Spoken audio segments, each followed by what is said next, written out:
私は祈り、29歳。夫は龍二、30歳。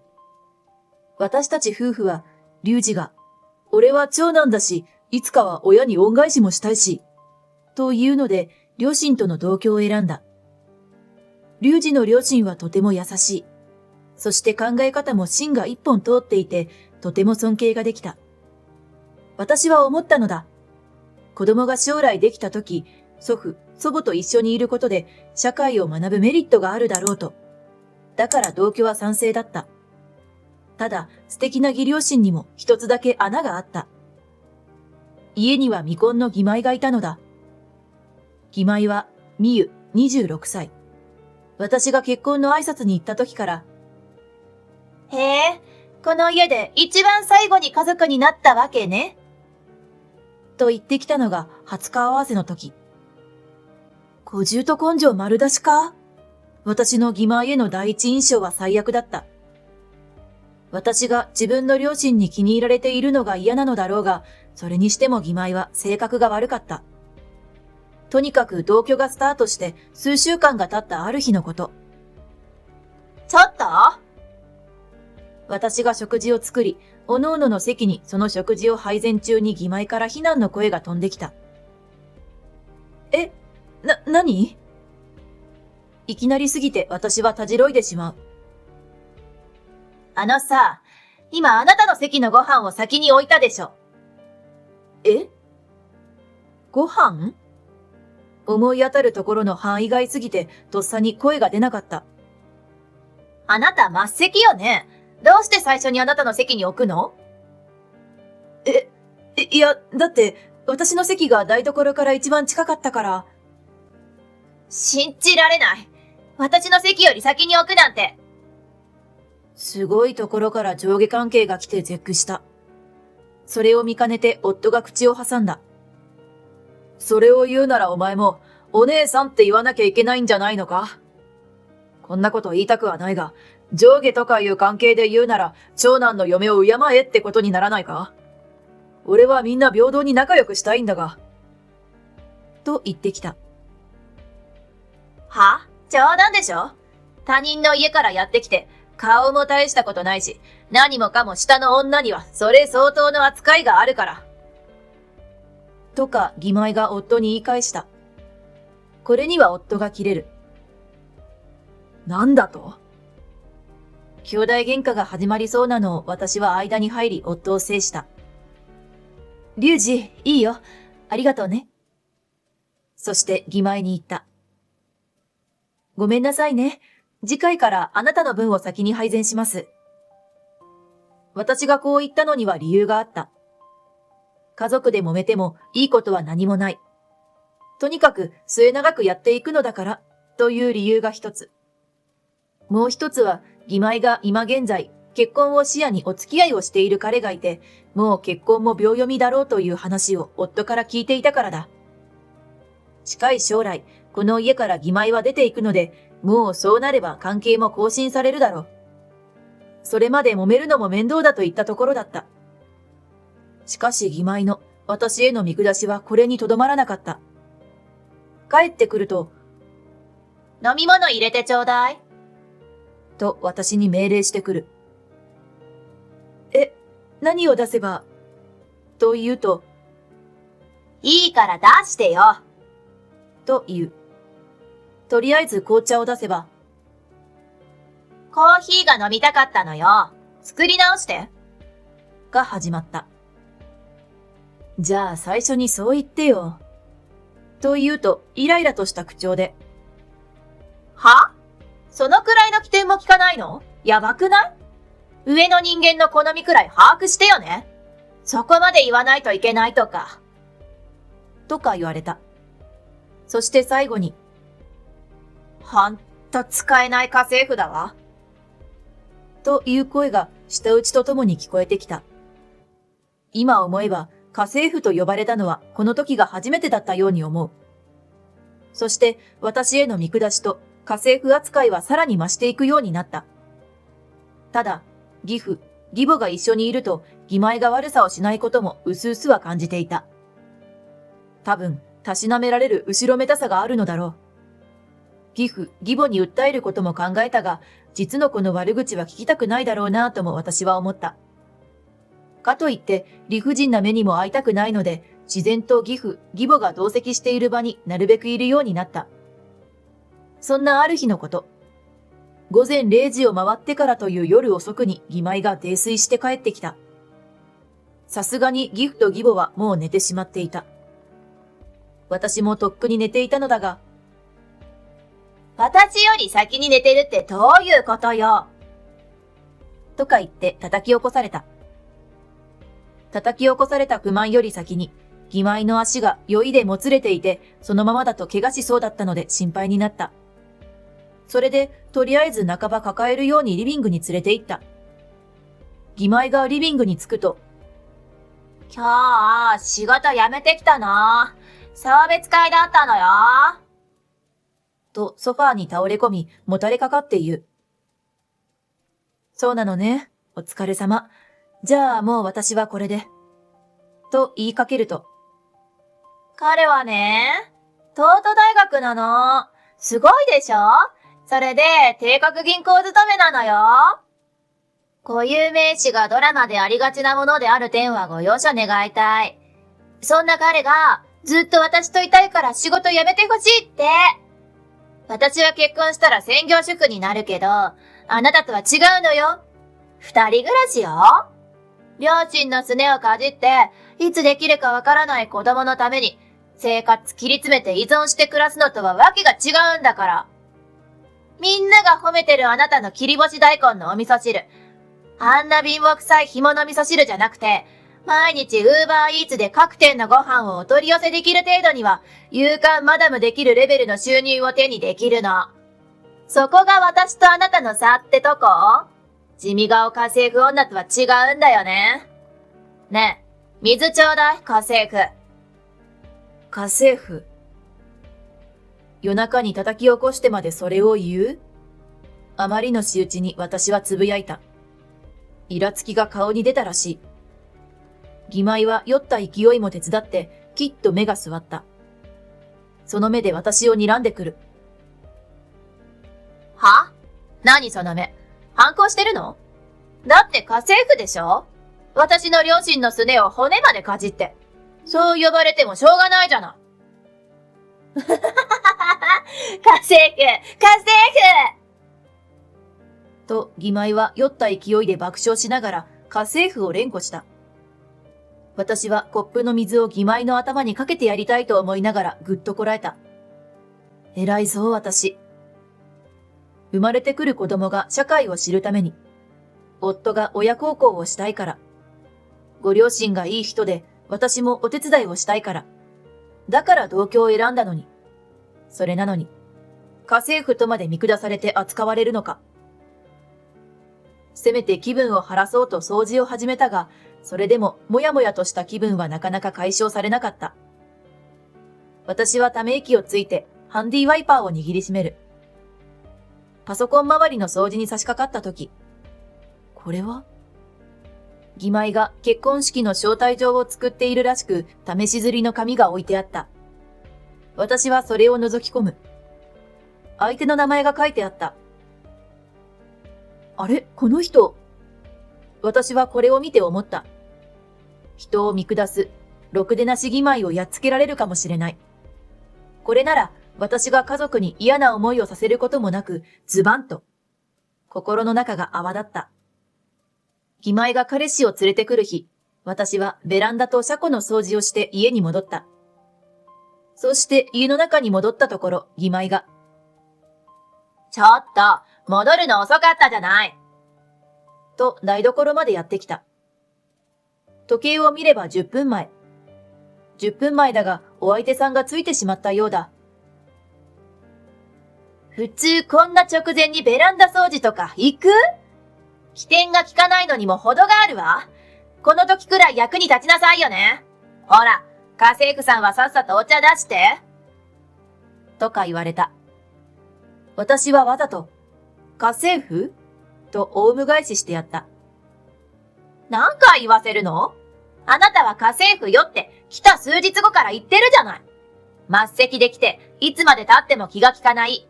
本当の家政婦だったら契約更新なんてしないところよ。私のオウム返しに乗って義前の声が大きくなった。これでよし。この音量なら絶対にリビングにまで聞こえているはずだ。私はどす黒い笑みを浮かべた。そして何食わぬ顔をして私はお茶を持っていった。そこにいたのは、直也くん？私は声をかける。やっぱりだ。名前でもしやと思ったが、想像通りの人がいた。妹の婚約者が顔を上げた。いのり先輩？直也というその婚約者の子が名前をびっくりして呼んできた。全然変わってないわね。相変わらず細くて。私は直也に笑いかける。ちょっと、知り合いなの？義前が彼と私を鳥のように首を傾け交互に見て声を上げる。知り合いも何も、私の心の中でゴングが鳴った。いのり先輩は、俺の初恋の人だよ。婚約者の彼の言葉に義前が青ざめた顔でストンと椅子にその身を落とした。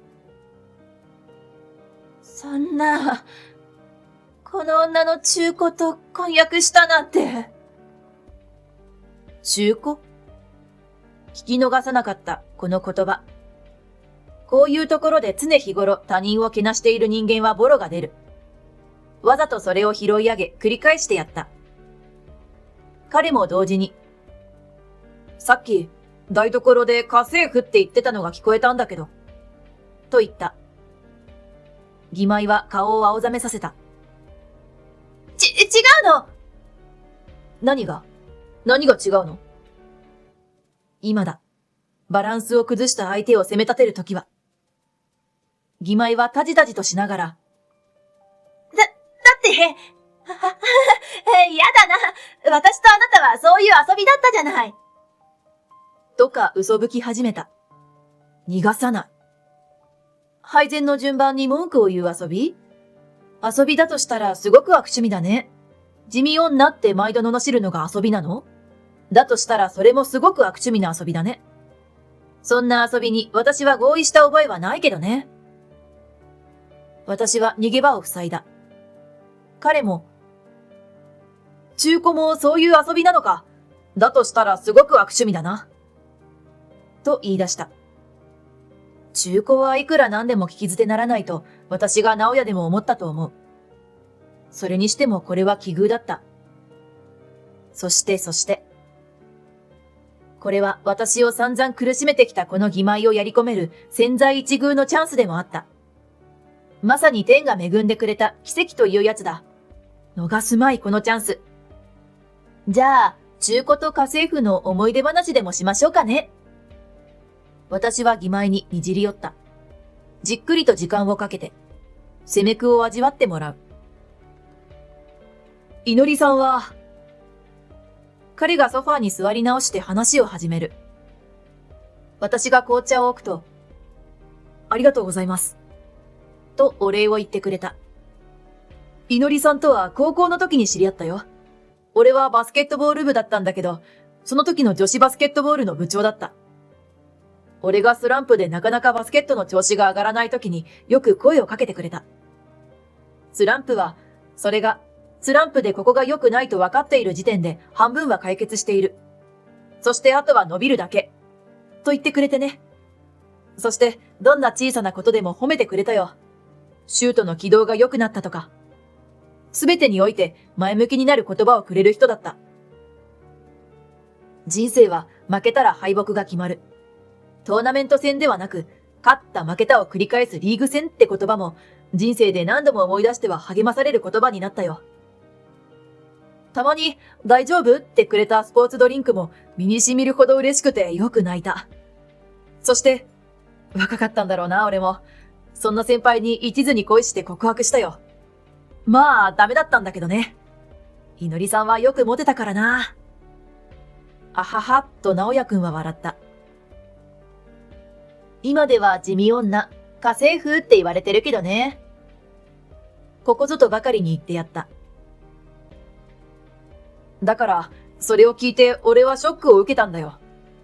今の中古も相当来たけどな。直哉が無表情で言った。直哉は話を続けた。俺は夏にいのりさんに告白をして、そして振られたんだけど、それからもいのりさんはポカリくれたり、告白する前と変わらず接してくれたよ。気を使ってくれていたんだろうな、いのりさんが。だから俺の初恋は、ちょっと苦かったけど、でも甘い、いい思い出になってる。そこまで言うと、直哉は義妹に顔を向けた。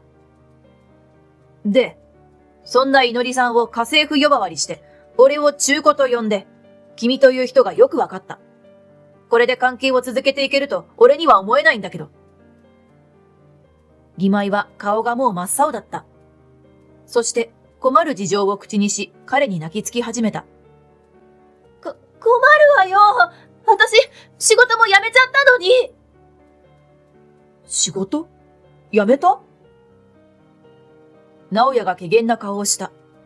そして固くした表情を変えないまま。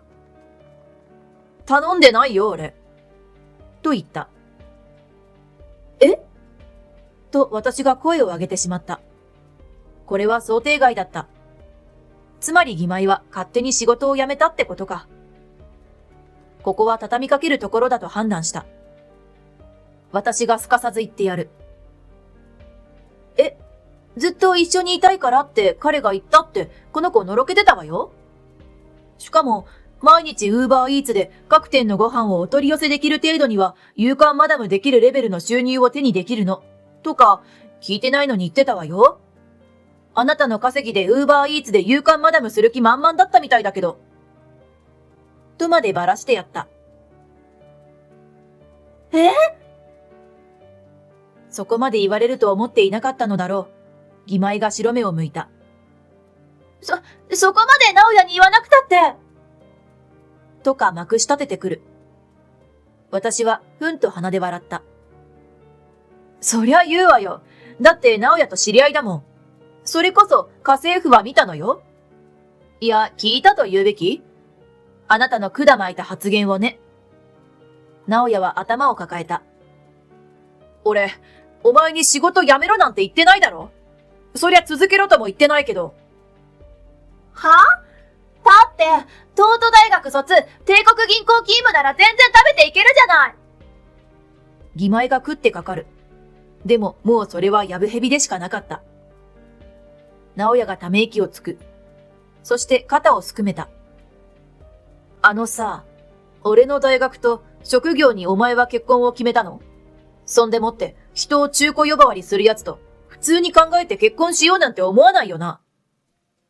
もう直哉は破談に向けて突き進み始めているのが言葉からわかる。ことここに至って破談は避けたいのだろう。あわあわと義妹が焦り出した。言い訳にならない言い訳を始める。中古はしょうがないじゃない。直哉の汚点ではあるけど、過去は消せないけど未来は作れるわ。直哉の言葉がその取り繕いに合わせてきつくなった。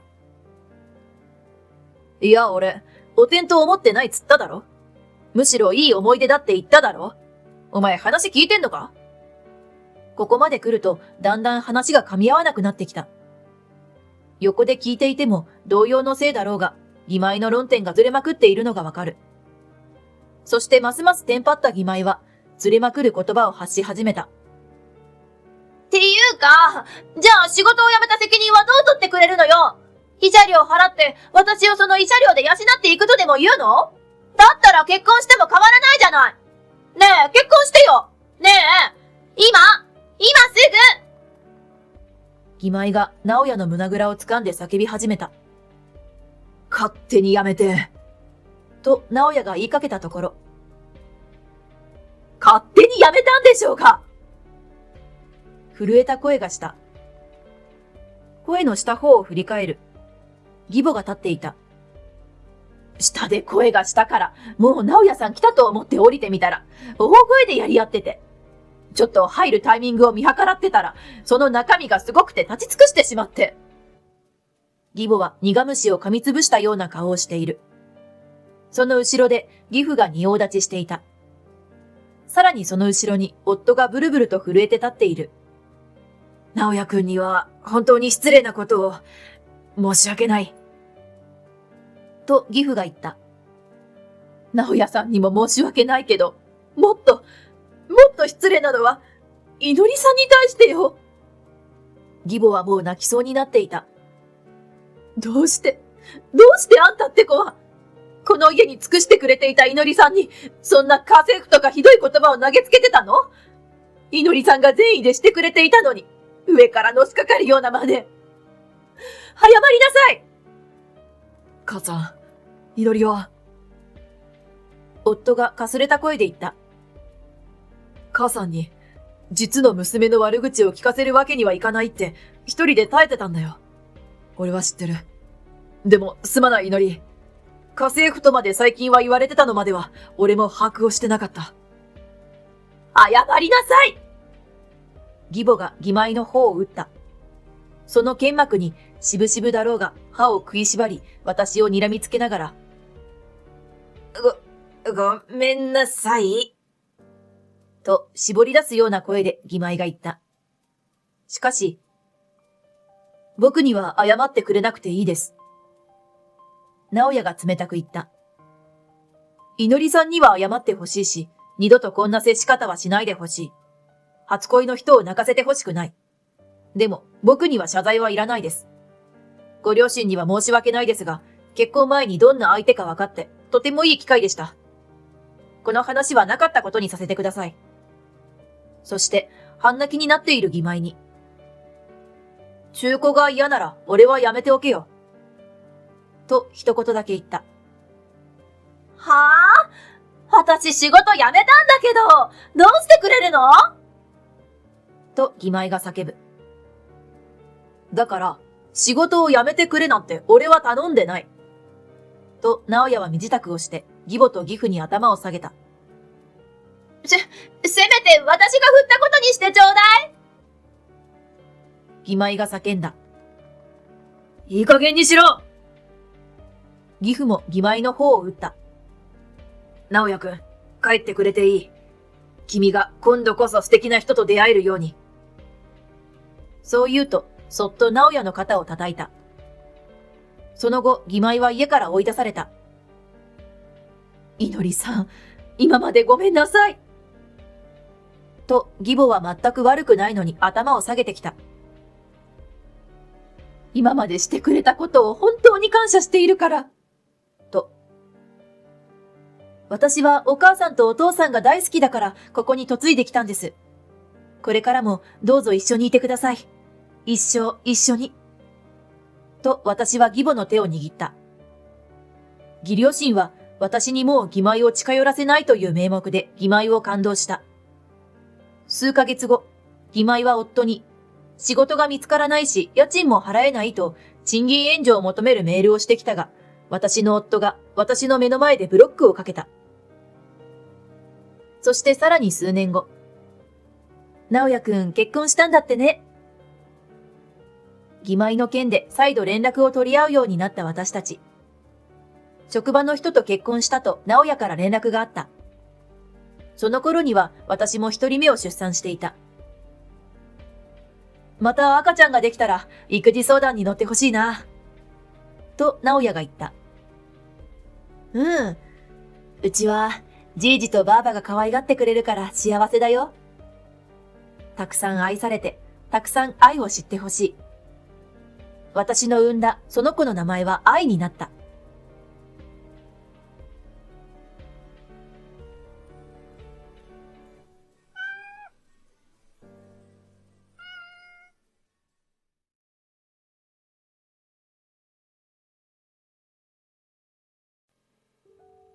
I wanted a family. I had been living alone for a long time, and I thought I had finally found a family, but now my days are spent being used by them.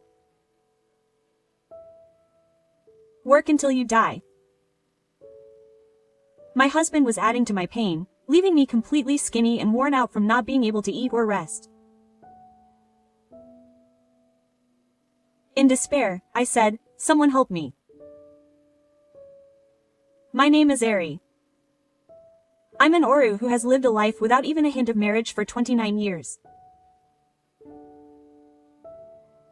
However, when my friends got married one after another and there was a rush of marriages, my motivation finally exploded.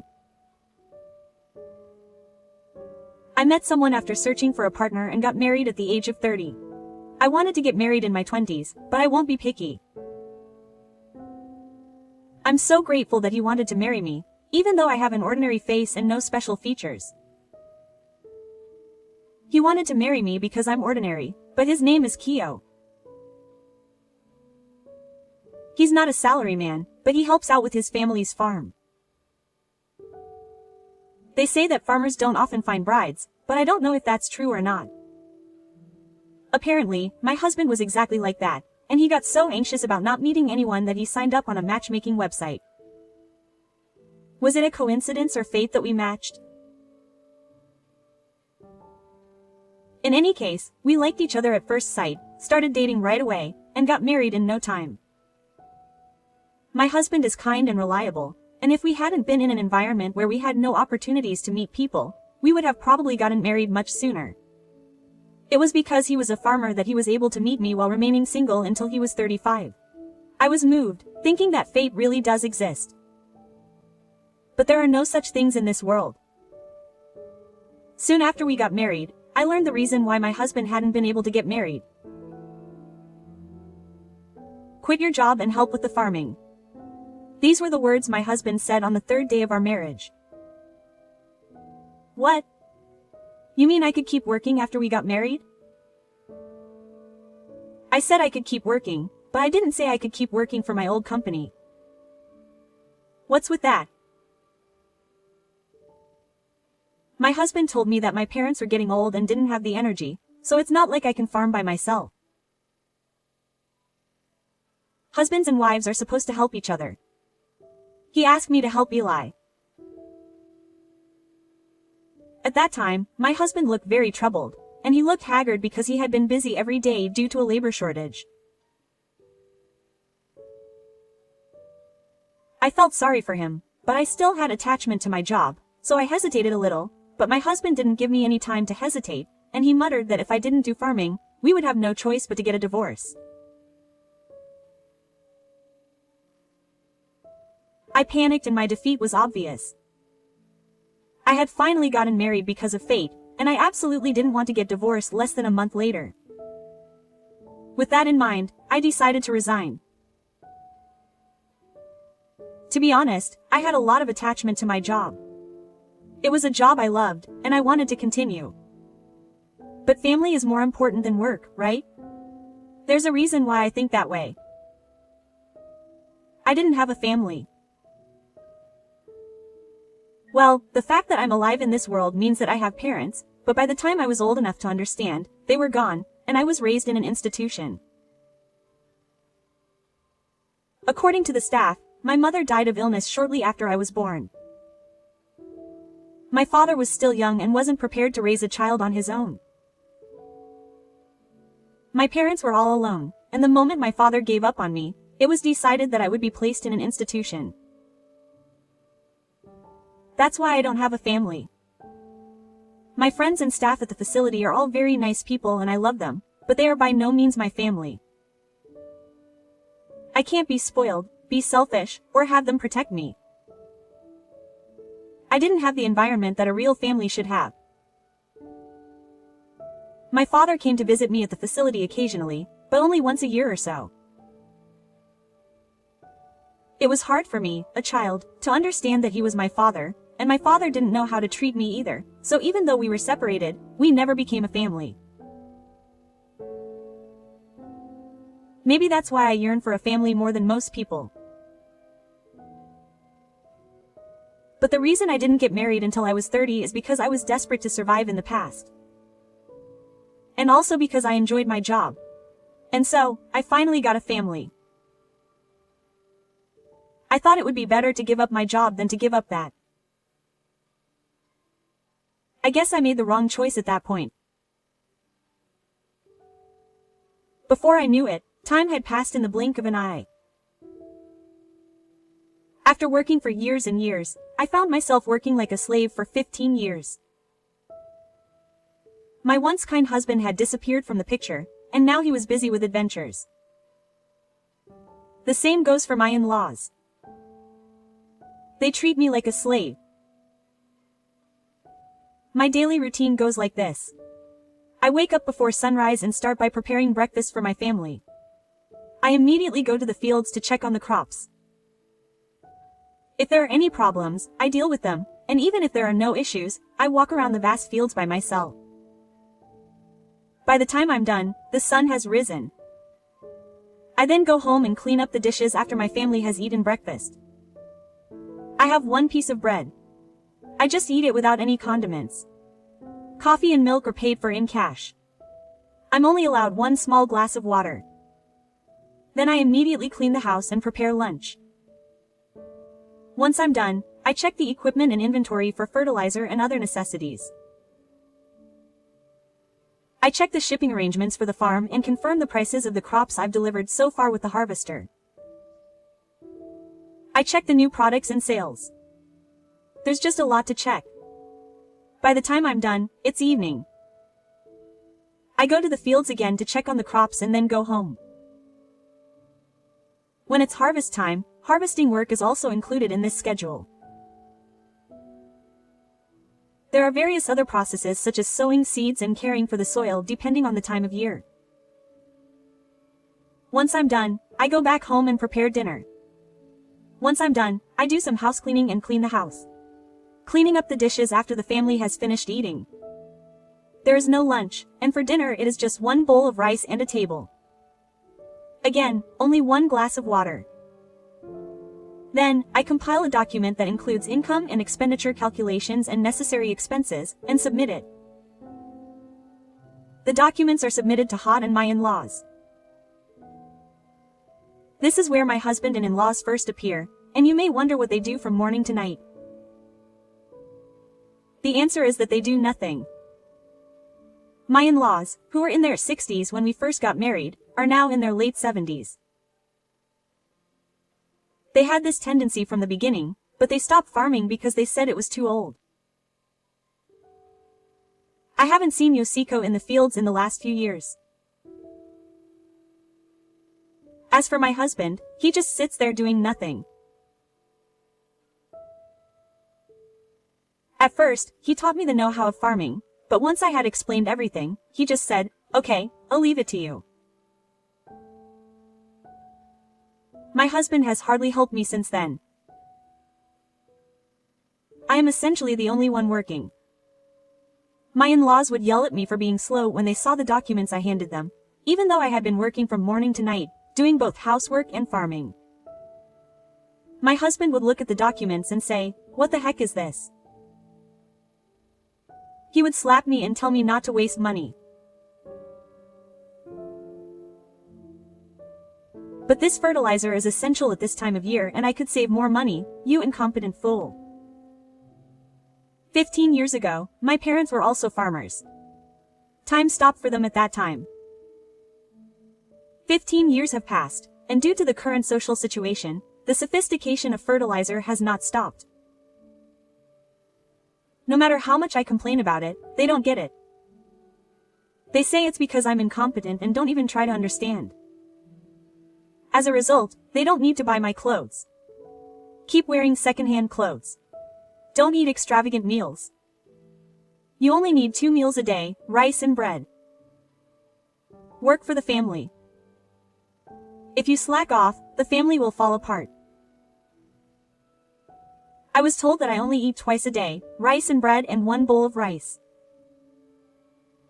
I wasn't allowed to take a bath, and I just wiped myself with a towel soaked in water every day. It was okay in the summer, but in the winter, I got sick so many times because of it. But no matter how sick I was or how high my fever was, I wasn't allowed to take a day off. If you took a day off, our income would be disrupted, but are you planning to send your family into a daze? My husband's yelling echoed throughout the room, and he never once said a word to comfort me. His cold eyes, his cold words, his cold attitude. All of these things told me that my in-laws and my husband saw me as nothing more than a slave. Why didn't I run away in such an awful environment? I tried to think of a spell, but I couldn't find an answer. I could tell that my thoughts weren't working properly anymore. I must be paralyzed. I knew that I should just run away. But the first time I mentioned divorce, my husband changed for once. Don't leave us. Without you, our family is finished. Quote. He said this with tears in his eyes. The family I had been longing for. I didn't want to let go of it after I had finally obtained it, so at that moment I gave up on the option of running away. I can't blame them for calling me foolish. They don't even think I understand how I feel. I just want to protect my family. Unfortunately, I'm 45 and can't have children, but my husband and in-laws are still there. And I have brain plants that will respond if I try hard. The moment I think like this, I'm probably already broken. No matter what they say or blame me or see my family lazing around, I don't feel anything anymore. I just repeat the same thing every day like a robot. But after 15 years of marriage, I've finally realized that I've been brainwashed. I realize that this situation is strange, so I close myself off at the end of the day's work.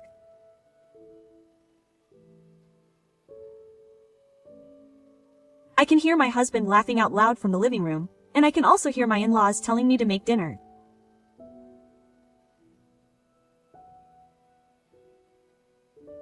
Oh, I have to follow my in-laws' orders, but my body won't move.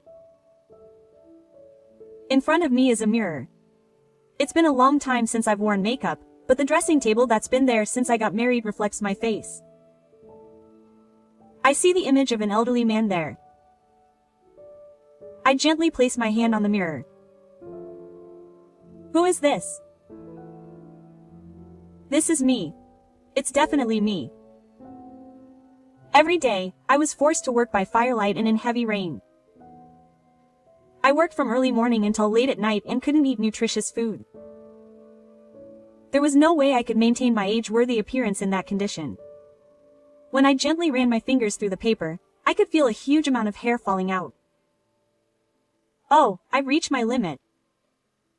I wanted to cry and covered my face, but no tears came.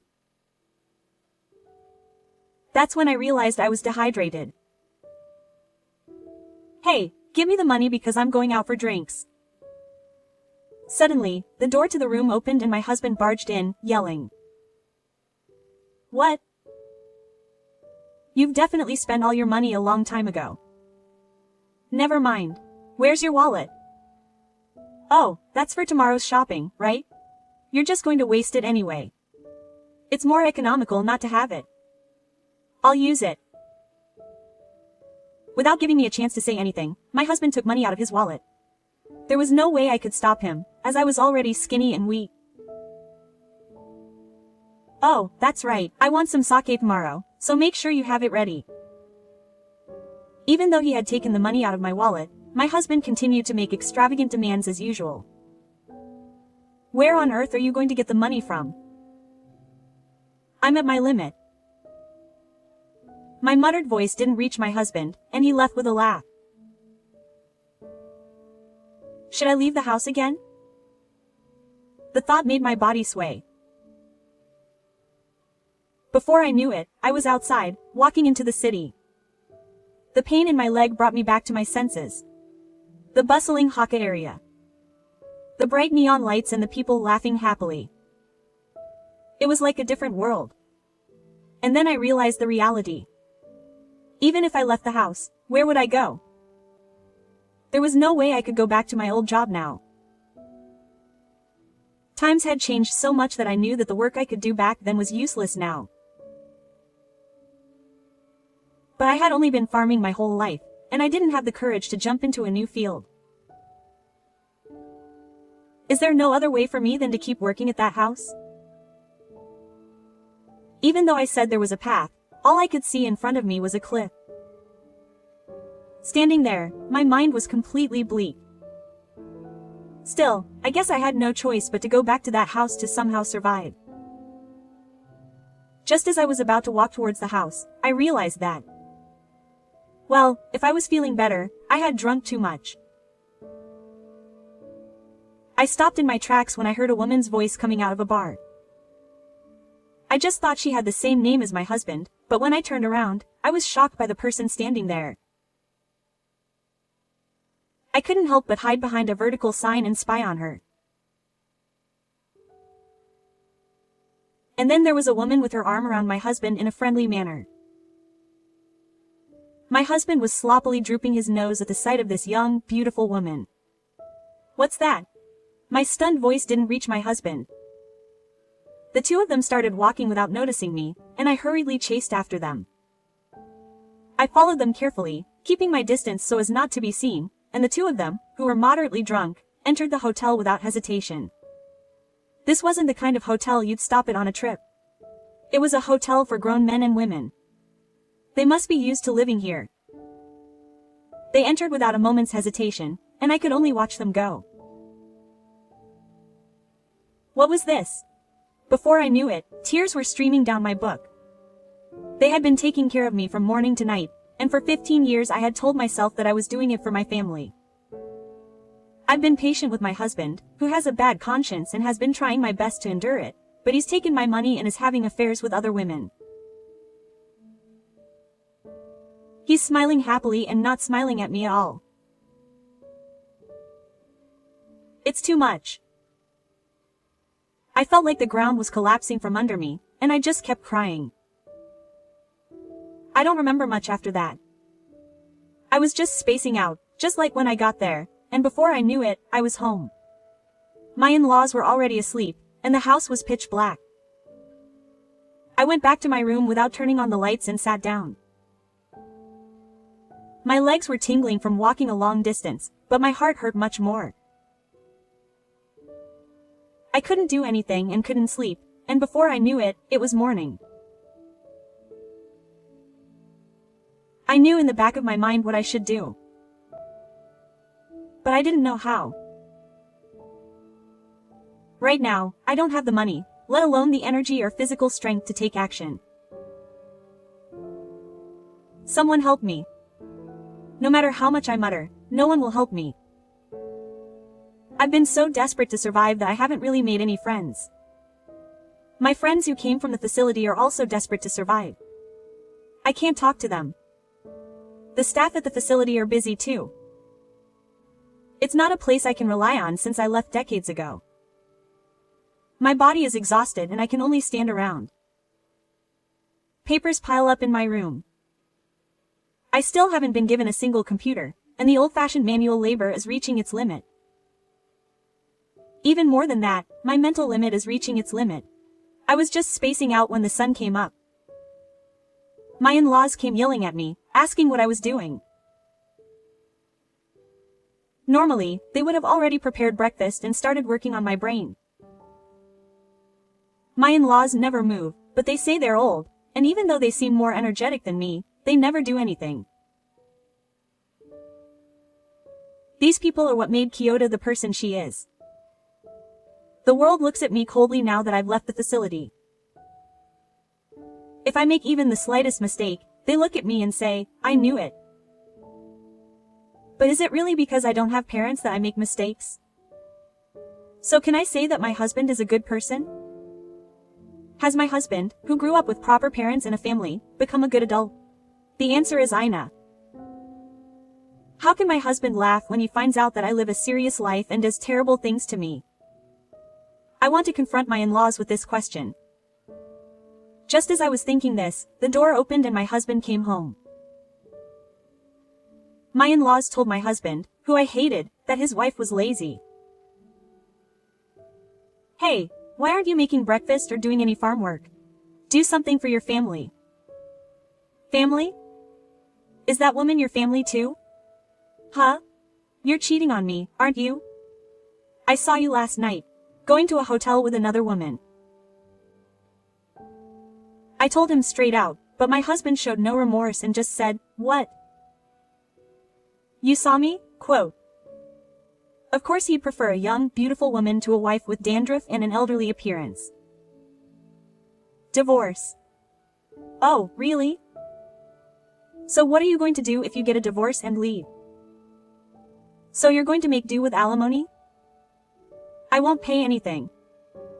I won't pay. Oh, I didn't cheat on you. You just admitted it. It's been decades since I've been so assertive in my defense. I desperately tried to hold back my words, knowing that if I let my guard down, he would immediately tell me off, and when I retorted, my husband grinned. Evidence is evidence, but I can definitely see with my own eyes that it's not really proof of my worth. Don't think you can get alimony without photos or other obvious evidence that anyone can see. On the contrary, if your selfishness leads to a divorce, I'll be the one receiving alimony. I could feel my face turning white. I couldn't accept it. I thought it was unreasonable. But my husband was right. No matter how good a lawyer I hired, if I didn't have evidence, I wouldn't be able to prove my husband's infidelity and I wouldn't be able to claim alimony. If that happened, I would be kicked out without question and would be living on the streets in no time. At that time, I had no knowledge of the division of marital property, so I could only imagine the worst possible future. How awful. If you don't like it, get out. If you're not going to move out, then take care of the house properly. You should be grateful that I'm leaving you here. My husband stopped talking there for a moment. He grinned and said, "You have to work hard for our family until the very end." With that, he left the room with his in-laws. Left until the end, I can only follow. The meaning of the end is decided. It means until my life ends. Will my life remain as a slave? The tears that should have dried up came out again. The tears that came out of my skinny, worn-out body continued to flow as if they were draining my life. That's not right. That's not right. I screamed and cried. I cried and cried. But the situation didn't change, and even though my tears dried up and were released, my world still didn't change. Should I just disappear somewhere like this? If I'm going to be exploited until the end, I'd rather just disappear. As I thought this, a familiar name suddenly appeared in the corner of my vision. I had an envelope. The sender's name was the facility. It was buried under a mountain of documents and I hadn't noticed its existence. I wondered what it was, so I opened it and there was a letter. It was from my father. My father had come to see me at the facility when I was a child, but as I grew up, he gradually stopped coming, and eventually we stopped seeing each other. That's why I hadn't told my father about my job after leaving the facility. Of course, he didn't know that I was married either. It must have been a letter from my father. My father, who didn't know where I was, had sent it to the facility and sent it to the address I had given the staff. I wondered what it meant now, but when I opened it, it was surprisingly warm. The letter from my father began with an apology. He said that since I had entered puberty, I had become reluctant to see him and didn't know how to interact with him, making it difficult for him to show me love. He apologized for not being able to do anything for me. He also said that he had been unable to contact me because he had been sent overseas for work and had spent over 10 years there. After the apology, he asked me how I was doing and what my recent situation was. I'm sorry for being such a bad father. I feel like I've finally made up my mind to be a parent at this age. Please contact me if you have any problems. I'll do everything I can as a father, so I don't think it's fair to be angry at me now.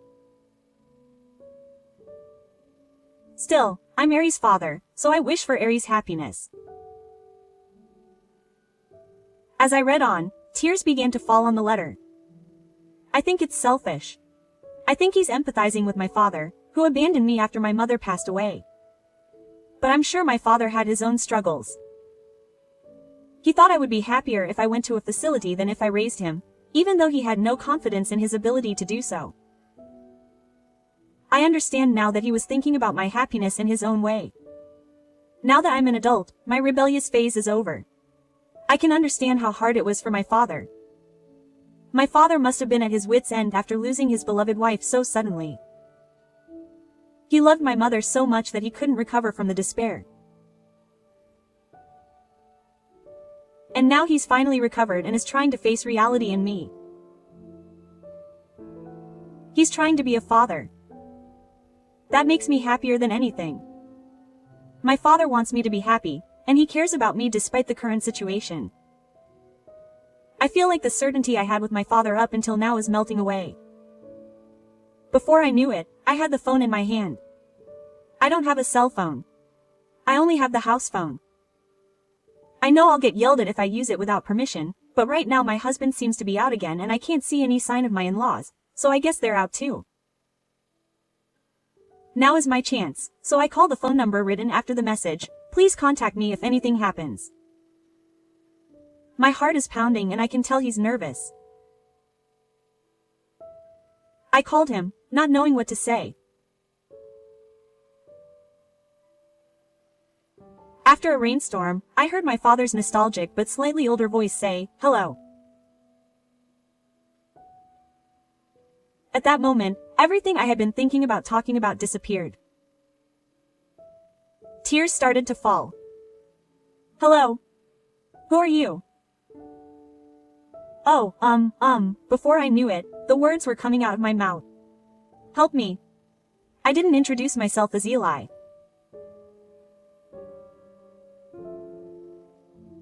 I'm pretty sure the last time I saw my father was towards the end of the year.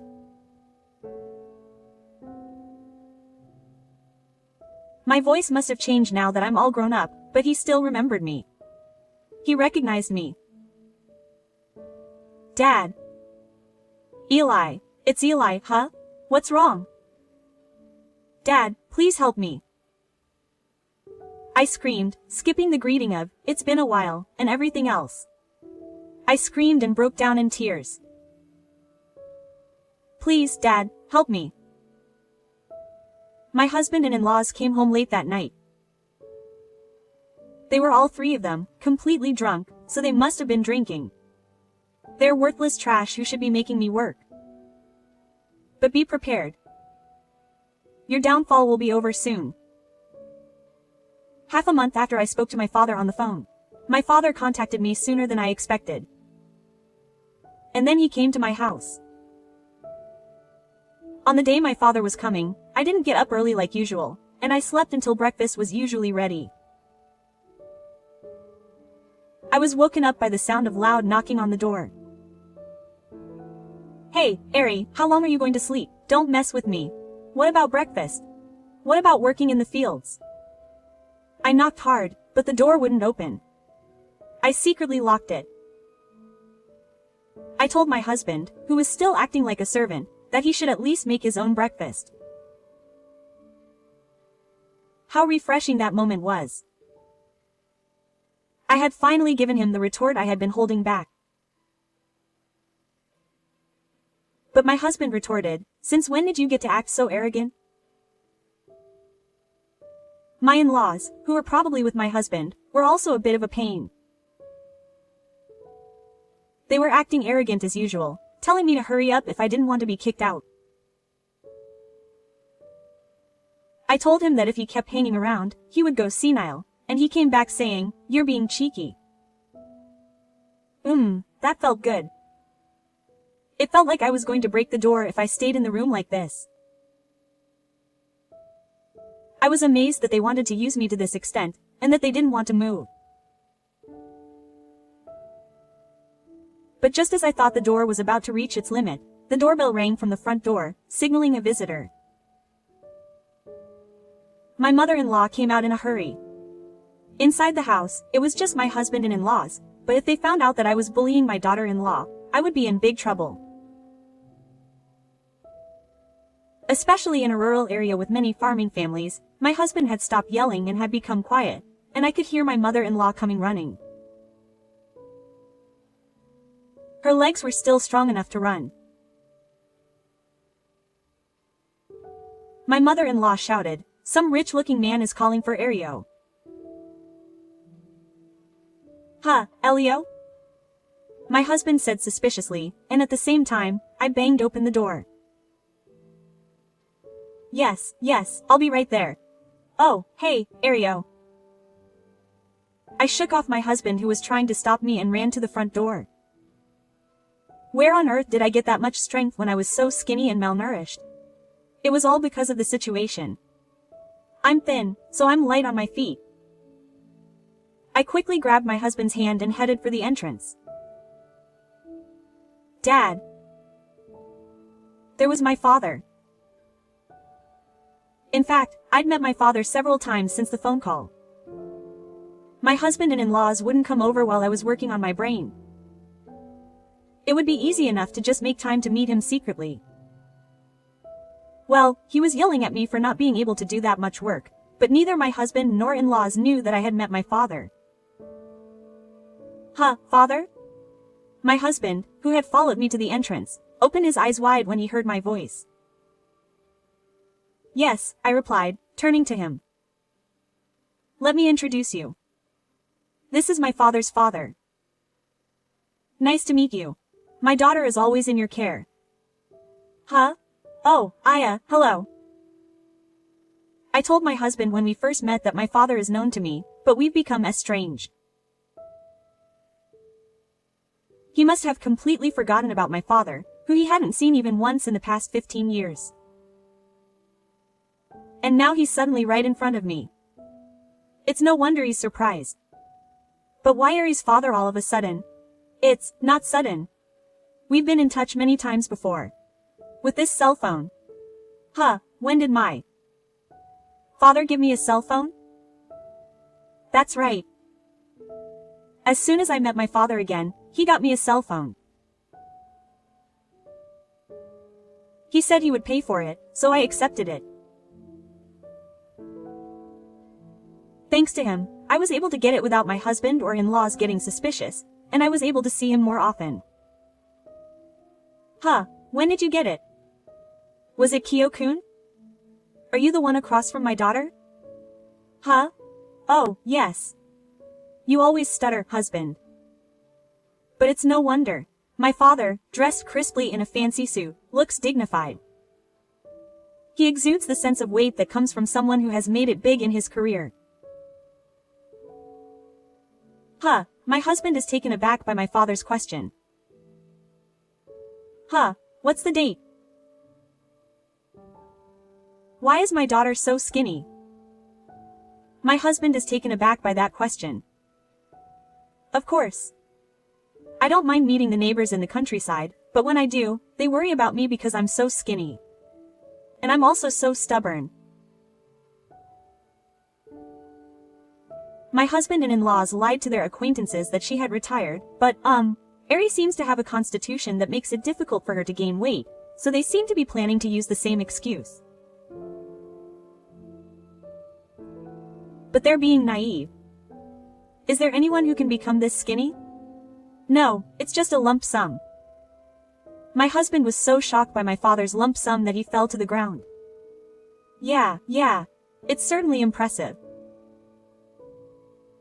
There's definitely something wrong with her body, but don't you think you should take your daughter to the hospital? Well, I know she's busy and she's busy because she's alive, but what do you think of her? I'm sorry. My husband can be strong-willed towards someone who's weak, but he's completely weak against someone stronger than him, my husband. My eyes are cold as I watch my husband become more straightforward. By the way, I could hear him outside earlier, but he was telling my daughter to make breakfast and do some farm work. Next, my father glares at my in-laws, who are pale-faced. Oh. Well, your daughter-in-law only thinks about slacking off. Oh, I've been touring the otaku farm a few times, but is it just my imagination that there's always only the daughter there? When did you start seeing your daughter working? Is there a problem with parents seeing their daughters working? Oh, no, it's not really a problem. My father's power is getting the better of my in-laws. I applaud my father in my heart. He's a great father. I want to do that too. I had been brainwashed for 15 years and had become completely weak, but I've become much healthier since I reunited with my father. I'm still skinny, but since my father started buying me meals and nourishing me, I've been able to think clearly. So I can't leave it all to my father. Or rather, I want to say it like my father does. Dad, Ari, this is from a spirit. Oh, thank you. As if remembering something, my father handed me a thick envelope. But this is a lot. I was confused because he was asking me to do it right away, but I was relieved when he said that all he needed was the top 3 pages of documents. He took it out, looked it over, and grinned. I looked up from the documents and saw my husband's face. What's wrong? I quickly finished my hair and smiled at my bewildered husband. Look at this silky room. My hair, which used to fall out due to malnutrition, is now as silky and beautiful as it used to be. Well, it's hard to be a neat like I was when I was young, but even so, it's on a completely different level from the paper room I used to have. After realizing the beauty of the paper, I showed my husband the documents. My father is an executive at a large company and has quite a bit of money. One of his properties is a detective agency, and my father asked me to investigate your place. Yes. Let me look here. Oh, I can't see it. Has my eyesight gotten worse from playing too much? What? I'll tell you since I have good eyesight from all the brain work I've done. This is the report on the results of your infidelity investigation supervised by your detective agency. Oh, what's wrong? You can't understand it just because I've put together a few kanji characters. So, this is evidence of your infidelity. Well, it's not like, hey. Okay, so I've gathered more than enough evidence in the past 2 weeks, so I'd like to go ahead with the divorce after consulting a lawyer. Dependency? A lot of dependency. Who would get divorced? Why would you not be able to live a life of leisure if you got divorced? Don't live a life of leisure. Work. No, 15 years. 15 years.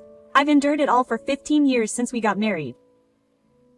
No matter what they say, I've endured it and endured it. I've endured more than enough to explode.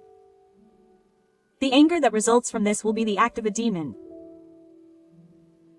In fact, my husband's face turns white when he sees me.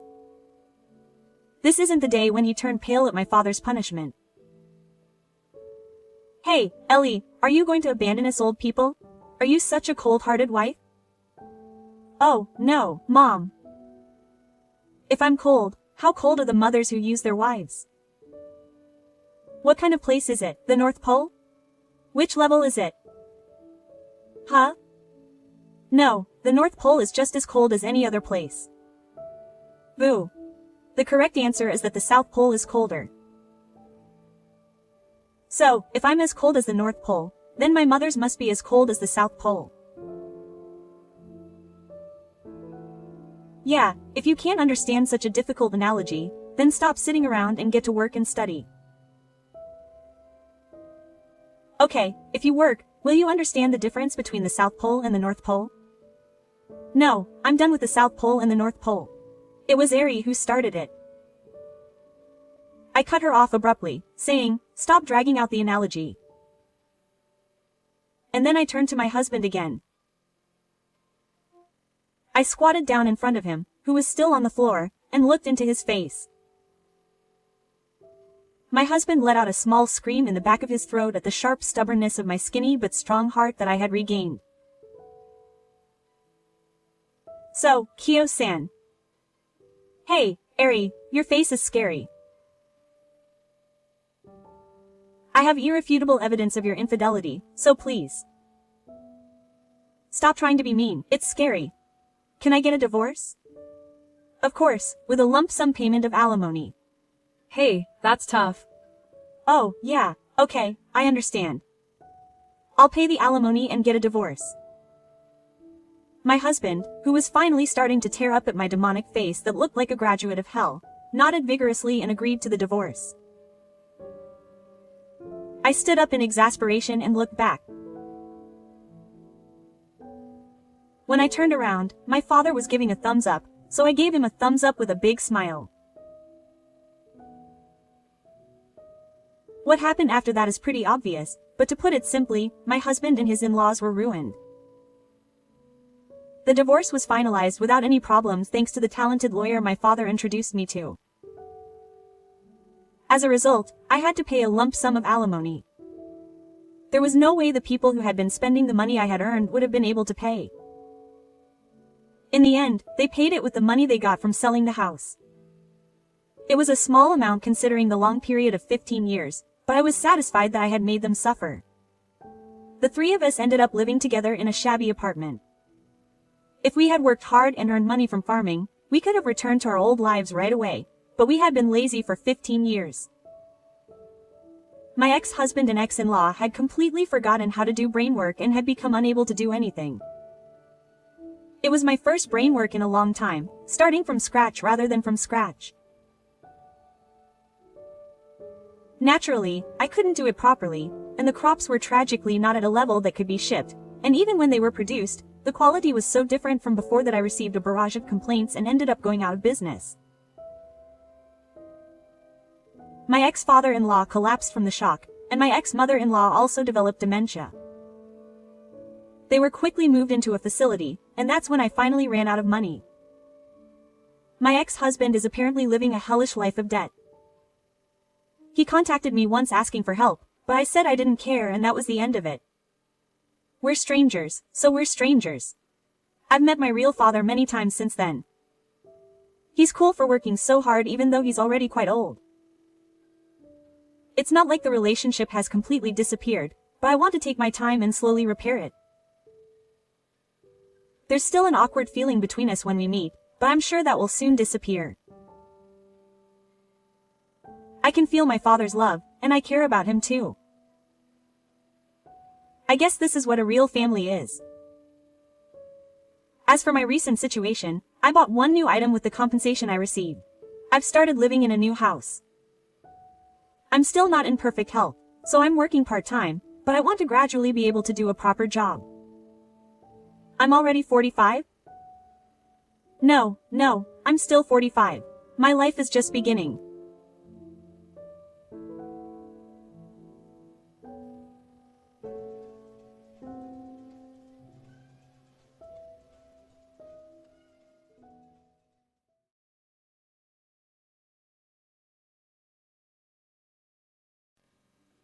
大変だった分、これから幸せになればいいよ。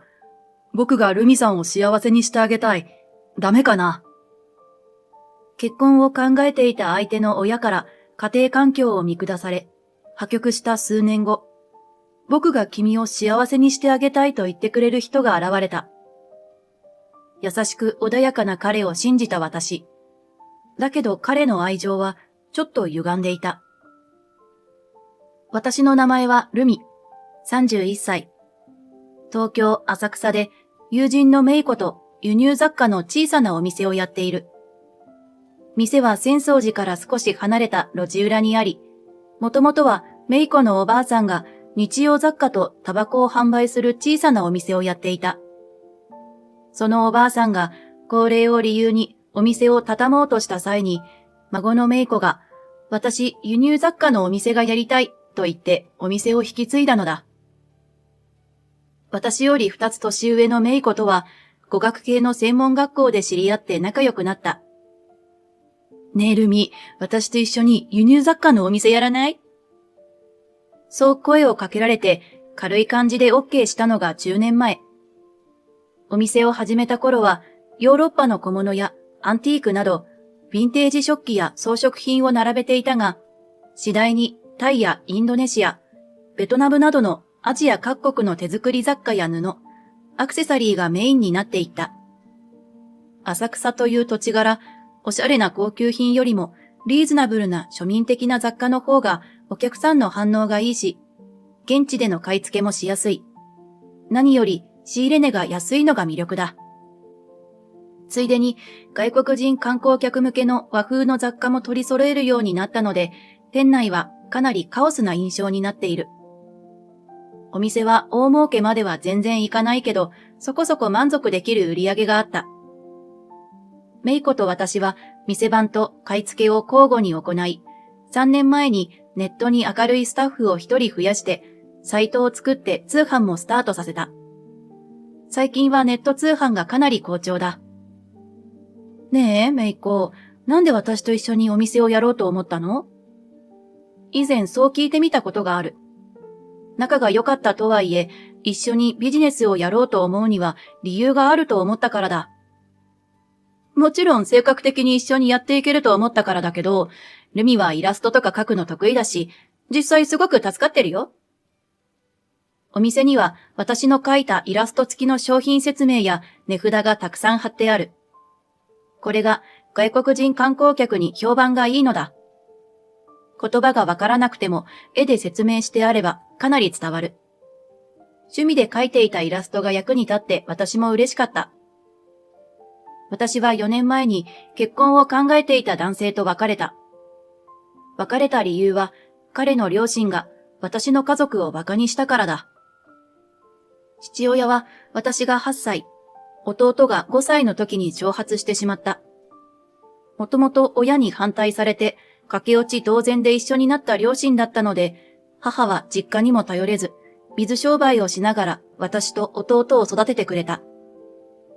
私が中学校2年生の時、蒸発していた父がふらりと帰ってきた。その父親に私は怒鳴った。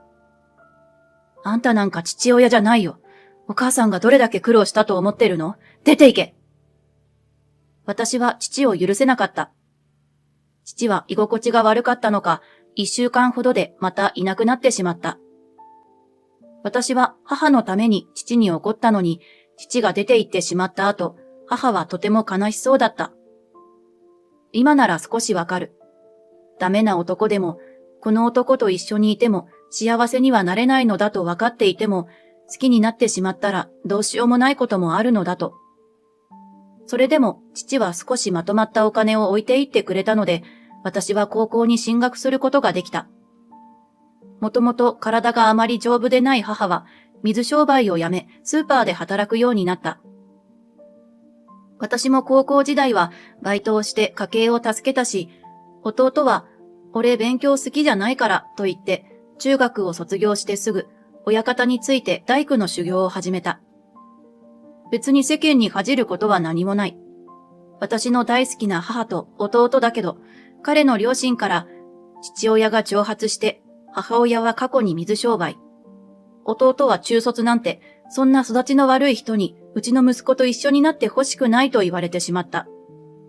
すごくショックだったけど、そんな人たちが義理の両親になるなんてまっぴらごめんだと思った。彼は謝ってくれたけど、私が彼の両親からそう言われている時にかばってもくれなかったので、この人とはもうダメだなと思った。2年前に弟が結婚した。3歳年下のお嫁さんは弟にベタ惚れで、弟が中卒ということで、ご両親から多少の反対はあったみたいだけど、お嫁さんは、彼と結婚できないならお父さんとお母さんとは縁を切る、と一歩も譲らず、弟はすでに腕のいい大工で稼ぎも良かったので、お嫁さんのご両親も最後は祝福してくれた。私も、もしもあの時、どうしても彼と結婚したいと思っていたら、もっと頑張れたのだろうか。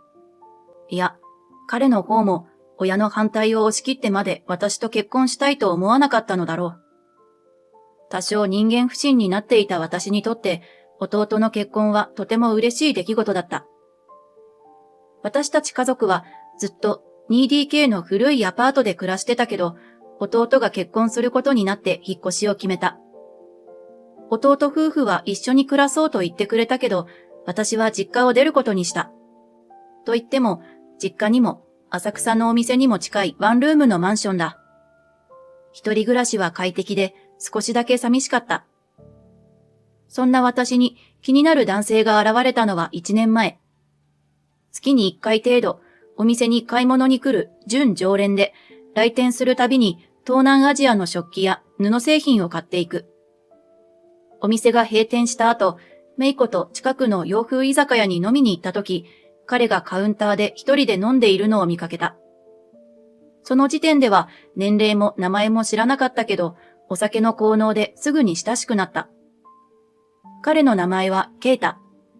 私より2つ年上の33歳。家はこの近所で中央区にある建設会社で働いてるという。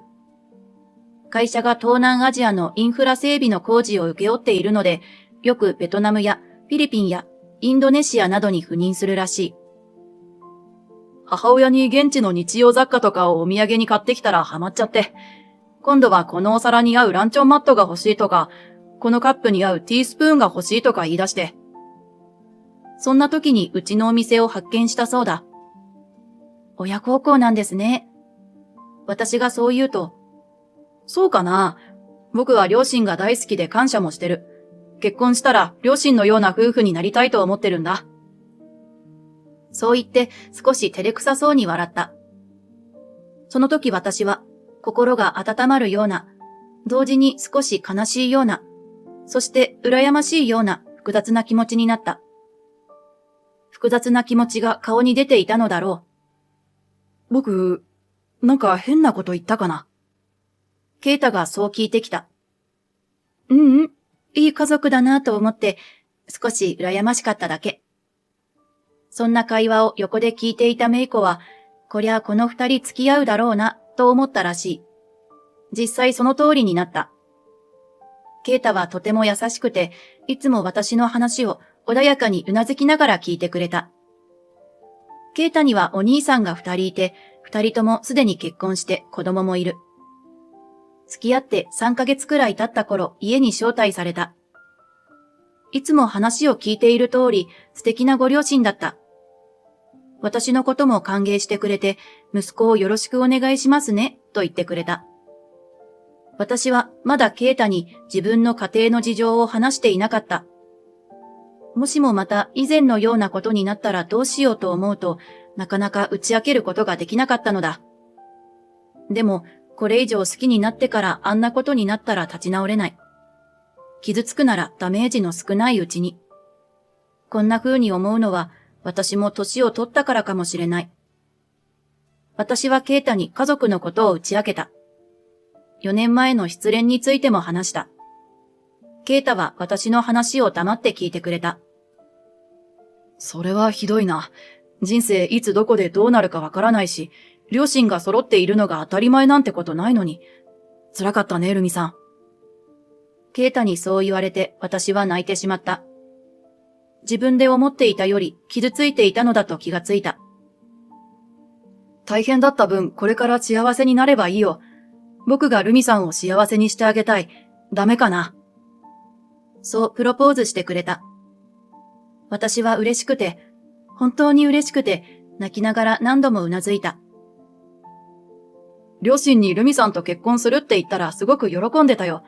甘えん坊のお前にはしっかりしたルミさんみたいな人がぴったりだって。ひどいよね。そう言って少し口を尖らせる。私はご両親に反対されなかったと知ってすごく安心したし、ケイタと二人で幸せになれると思っていた。ただ一つ問題があった。ケイタの会社は東南アジア方面の建築現場での仕事が多く、ケイタも東南アジアのある国に単身赴任が決まっていたのだ。任期は2年ほど。帰国を待って結婚するか、結婚して一緒についていくか、結婚して日本でケイタの帰国を待つかの3択だった。かなり悩んだけれど、私は結婚して日本でケイタの帰国を待つことを選んだ。メイコは、お店のことは気にしなくてもいいよ、と言ってくれたけど、私自身この仕事が気に入っているし、ケイタも2ヶ月に一度は帰国すると言ってるし、私が単身赴任先に遊びに行ってもいい。実は私は何度も東南アジア方面に雑貨などの買い付けに出かけているが、どうにも食事が合わないのだ。壊滅的にパクチーをはじめとする香草の類が体質に合わないみたいで、数日間なら楽しく過ごせるが、長期間生活するとなると辛い。パクチーって遺伝的にダメな人はどんなに頑張っても食べられるようにならないらしいよ。美味しいのにもったいない。ケイタはそう言って笑って、私のわがままを許してくれた。こうして私たちは結婚した。遠距離結婚になってしまったけど、私は幸せだった。今はネットを介して顔を見ながら会話もできるし、そんなに寂しいこともない。でも、結婚して初めてのクリスマスをケイタと一緒に過ごせないのは残念だった。初めてのクリスマスは一緒に過ごしたかったな。お正月には帰国するけど、クリスマスは無理だって。私がお店の開店準備をしながらそうつぶやくと、あら、ルミったら意外にロマンチストなのね。サプライズしたら？クリスマスの時期は飛行機のチケット高いし、早めに取らないと難しいけど。からかうようにメイコに言われたけど、私は即その気になった。浅草寺の近くということで、年末年始は書き入れ時だけど、メイコは、今度借りを返してもらうからいいわよ。ついでにいい雑貨あったら仕入れてきて。と、心よく送り出してくれた。クリスマスイブの24日のお昼頃、空港に降り立つと、周囲はクリスマスムードに溢れていて、私もテンションが上がった。夕食に美味しいレストランでディナーと思ったけど、予約しないと無理かな。ケイタの部屋で手作りディナーにしようか。ちょっといいワインを買って。そんなことを考えながら市場を物色していると、20メートルくらい先にケイタの姿を発見してしまった。せっかくのサプライズなのに、ここで出会ってしまったら台無しだと思った私は、首に巻いていたマフラーで顔を半分隠して食材を物色するふりをした。どうやらケイタは一人ではないようで、若い女の子と何やら楽しげに話しながら買い物をしている。ケイタがその女の子の肩に手を回して抱き寄せるようにするのを目撃して、私の顔から血の気が引いてしまった。どういうこと？女の子はどう見ても20代前半。下手したら10代にも見える。南方系の顔立ちやファッションからこの国の人だと思う。私は人混みに紛れながら2人の後をつけた。これまで2回、ケイタに会いにこの国へ訪れ、アパートの場所も知っている。まさかと思ったが、2人はケイタの住むアパートに入っていった。買い込んだ食材を抱えて楽しそうに笑いながら。今日は朝まで愛し合いましょうね。ダメ、お腹の子に良くない。現地の言葉で交わされるそんな会話が聞こえてきて、目の前が真っ暗になった。買い付けに行った時に言葉が通じないと、この国の言葉を勉強していたのが、こんな形で役に立つとは、なんて皮肉なんだろう。気がつくと私は、空港でキャンセル待ちをしていて、その日のうちに日本に帰ってきてしまった。海外最短滞在記録を更新だ。あら、ルミ？どうしたの？サプライズは？閉店準備をしていたメイコが、私の様子が普通ではないことにすぐ気がついて、心配そうに顔を覗き込む。ある意味、とんでもないサプライズだったわ。そう言って泣き出した私を、お店の奥の事務室兼休憩所に引っ張っていき、温かい紅茶を入れてくれた。何よそれ、現地妻ってこと？現地妻。東南アジアの国では、ビジネスで国を訪れた裕福な外国人の身の回りの世話をして、生計を立てている女性がいると聞いたことがある。でも、お腹に子供がいるって、確認したの？してない。してないけど、私どうしたらいいか。とてもあの時、ケイタの部屋に踏み込んで問いただすことなんてできなかった。あの優しいケイタが私を裏切っていたなんて信じられなかった。とにかくまずは確認することよ。お正月には帰国するって言ってたんでしょ？その時にちゃんと話をしなよ。心細いなら私も一緒にいてあげるから。ありがとう、メイコ。でも大丈夫。ちゃんと一人で話をするわ。もしかしたら私の勘違いで話を聞いたら何の問題もないかもしれない。そうであってほしいと心から願った。年末年始はお店忙しいんだろ？無理するなよ。僕は三が日が過ぎてから帰国するよ。そんなメッセージがケイタから届いた。いつもの優しいケイタの文面だった。私からの返信は、わかった、と一言だけ。ケイタはきっと私が忙しいせいだと思っただろう。年が明けたタイミングで、ケイタからビデオ通話が入ったが無視してしまった。今顔を見て声を聞いたら、自分が何を言い出すかわからなかったからだ。人生最悪の年末年始だったかもしれない。お店が忙しくて気が紛れたのが幸いだった。夜はメイコが遊びに来たり、家に呼んでくれたりして、ずいぶん気持ちが楽になった。本当に友情に感謝だ。メイコはサプライズを進めた責任を感じているのかもしれない。ケイタくん、浮気するような人に見えなかったけどね。メイコがそう言ったが、私もそう思っていた。ケイタが帰国したのは4日。今日から3日間お店もお休みだ。おせち料理までとはいかないけど、簡単な正月料理とお雑煮を作って待っていた。ただいま。ルミ、話があるんだけど。玄関から部屋に足を踏み入れるなり、コートも脱がずに真剣な顔でケイタが切り出した。何？離婚してくれ。子供が生まれるんだ。そう言って、離婚届をテーブルの上に置いた。クリスマスイブの日から何度も考えていたことだった。自分の聞き間違いや勘違いも含め、最悪の事態もいろいろと考えた。結果、現実はその最悪の事態だったというわけだ。あんまりたくさん考えたので、自分でも意外なくらい落ち着いていた。そうなの。私24日のクリスマスイブにあなたのアパートまで行ったのよ。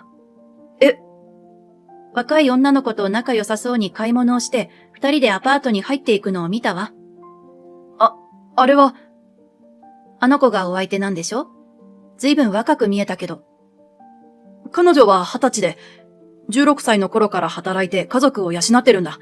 父親はいなくて、母親は病弱で、まだ小さい弟や妹がいて。そんなことを私に聞かせてどういうつもりなの？あの子はかわいそうな境遇だから許してくれっていうの？いや、それは。大変だった分、これから幸せになればいいよ。僕が幸せにしてあげたいとか言ったんじゃないの？私に言った時みたいに。なんで？ケイタが言葉に詰まる。どうやら図星のようだった。優しいわよね、あなた。不幸な女性を見過ごせないのね。私と結婚したのも、私が不幸な女に見えたからじゃないの？そんなことは。それで今度は、私より不幸な女性と出会ったから、そっちに乗り換えるわけ？そういうわけじゃ。そんなの、優しさでも何でもないわ。家庭環境を見下されるのも辛いけど、同情されて、哀れまれるのも我慢できない。涙が溢れそうになるが、悔しいので絶対泣くまいと唇を噛み締めた。出て行って。あなたの顔はもう見たくない。離婚届は私が出しておくわ。私がきっぱりとそう言うと、ケイタは、すまない。と頭を下げてマンションを出て行った。3時間後、ケイタのお母さんから電話があった。どうやら実家に帰って両親に事情を話したらしい。すべてうちの息子が悪いわ。せっかくルミさんと家族になれたのに。とても残念よ。本当にごめんなさい。お母さんはそう言って、ケイタが以前にも家出少女を家に泊めてやって、お金や貴金属をごっそり盗まれてしまったことや、不幸な身の上話をする女性に騙されて、随分とお金を騙し取られてしまったことを教えてくれた。せっかくルミさんみたいにしっかりした人と結婚して安心したのに。お母さんはそう言った。きちんと私への慰謝料を払うとも言った。本当に優しくていいご両親なのだ。私もとても残念だったし、気の毒だと思った。ケイタが帰国することを知っているメイコから電話があって、私が離婚することになりそうと伝えると、心配して駆けつけてくれた。私がケイタから聞いた話を伝えると、メイコが言った。なるほどね。東南アジアの貧しい農村部は仕事がなくて、10代のうちから都市部に出てきて働いて、田舎の家族を養っている若者もいるそうよ。それは大変な苦労をしているとは思う。それに比べたら、私なんか全然幸せな方かもしれない。でも、そんな理由で裏切られたらたまらない。こう言ったらルミに失礼だけど、不幸な女が好きな男ってたまにいるのよね。自分が幸せにしてやりたいとか思うのよ。ああ、それプロポーズの時に言われたわ。私が苦笑してそう言うと、メイコはため息をついていった。君だけのヒーローになりたいっていうやつかしらね。悪い人ではないんだろうけど、迷惑な男だわ。そうよね。世界中に不幸な境遇の人なんてたくさんいるし、そんなに不幸な人を救いたいなら、政治家にでもなればいいのよ。私もだんだん腹が立ってきて、大きな声でそう言ったら、ずいぶん気分が明るくなった。そしてその後、メイコに付き合ってもらって、さっさと離婚届を提出してしまった。それから1週間後、ケイタから電話がかかってきた。ルミ、助けてくれ、俺が間違ってた。いきなり切羽詰まった声でそう言われ、思わず、何？どうしたの？と聞いてしまった。結婚が決まった途端、彼女の親の兄弟とか、その子供たちとか、名前も覚えられないくらい大勢がやってきて、僕からお金を取っていった。何それ、強盗？いや、そういうわけじゃないけど、生活が苦しいから助けてくれって。彼女と結婚して親戚になるんだから、身内を助けるのは当たり前だろうって。メイコから少し話を聞いていた。南国で、よく言えばおおらかなその国では、あまり勤勉ではない人も多いらしい。そして一族に働き者の稼ぎ頭がいると、当然のようにお金を無心に来ることもあるとか。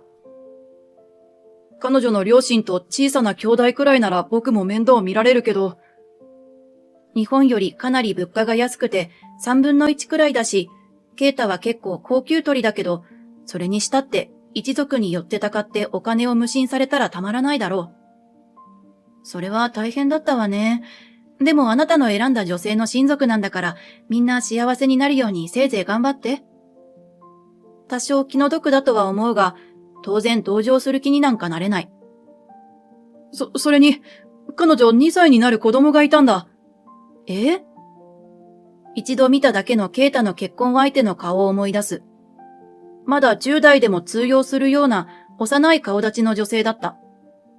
幼い子供を抱えて、働いて家族を養いつつ、好きだらけで甘ちゃんの日本人男性を捕まえたのだ。なんてしたたかで強い女性なんだろう。私は腹を立てるよりちょっと感動してしまった。子連れ再婚なんて普通でしょう。その子も含めて幸せにしてあげればいいわ。私はそう言って電話を切った。電話口からケイタの、待って、切らないで、という声が聞こえてきたが無視した。それから少しして、私の口座に、ケイタの両親から慰謝料が振り込まれていた。そんなある日、母から電話があった。長いこと行方不明だった父親から連絡があり、現在入院しているという。は？ずっと行方不明だったのに病気になったからって頼ってきたわけ？そんなの無視しなよ、母さん。私がそう言っても、母は全く聞き入れず、お見舞いに来いと言う。それならそれで顔を見て文句を言ってやろうと思い病院に行った。驚いたことに、父の病室はその病院で一番高い個室だった。なんで？母は父のベッドの横に椅子を置き、優しい顔で父の手を握っている。ルミ、来てくれたのか。今までいろいろすまなかったな。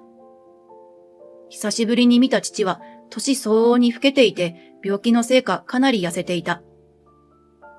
ごめんで済めば警察はいらないのよ。なんだってこんな高い病室にいるの？宝くじでも当たった？病状よりもお金の出所を気にしてしまう私は薄情な娘だと思う。父によると、最初に家を出たのは夢があったからだという。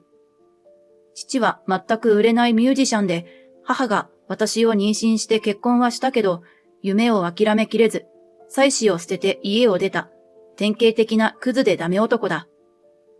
結局、音楽への道は諦めて、水商売を始め、そこそこうまくいっていたので、よりを戻そうと、私が中学生の時に帰ってきたが、私に叩き出されてしまった。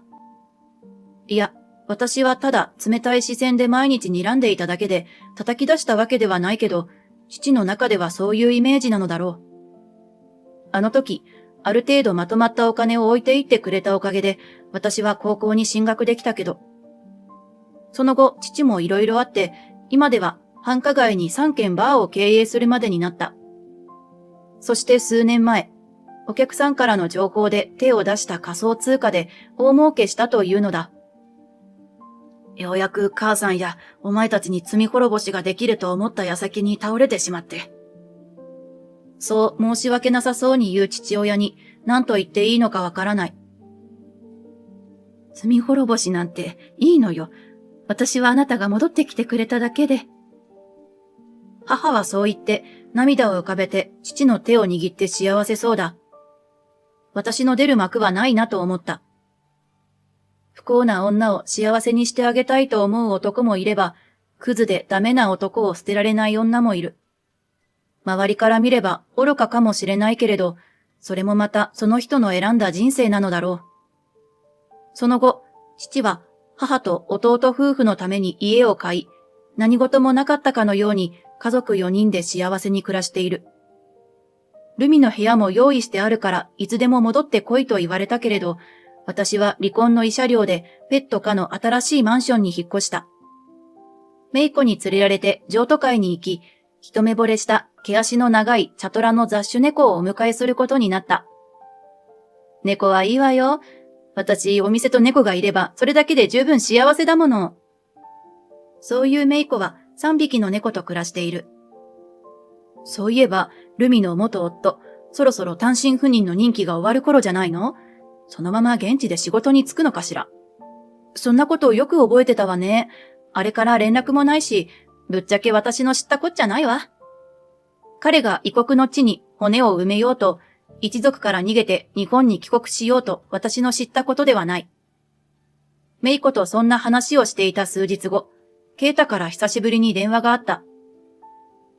昨日帰国したんだけど、実は彼女とは別れたんだ。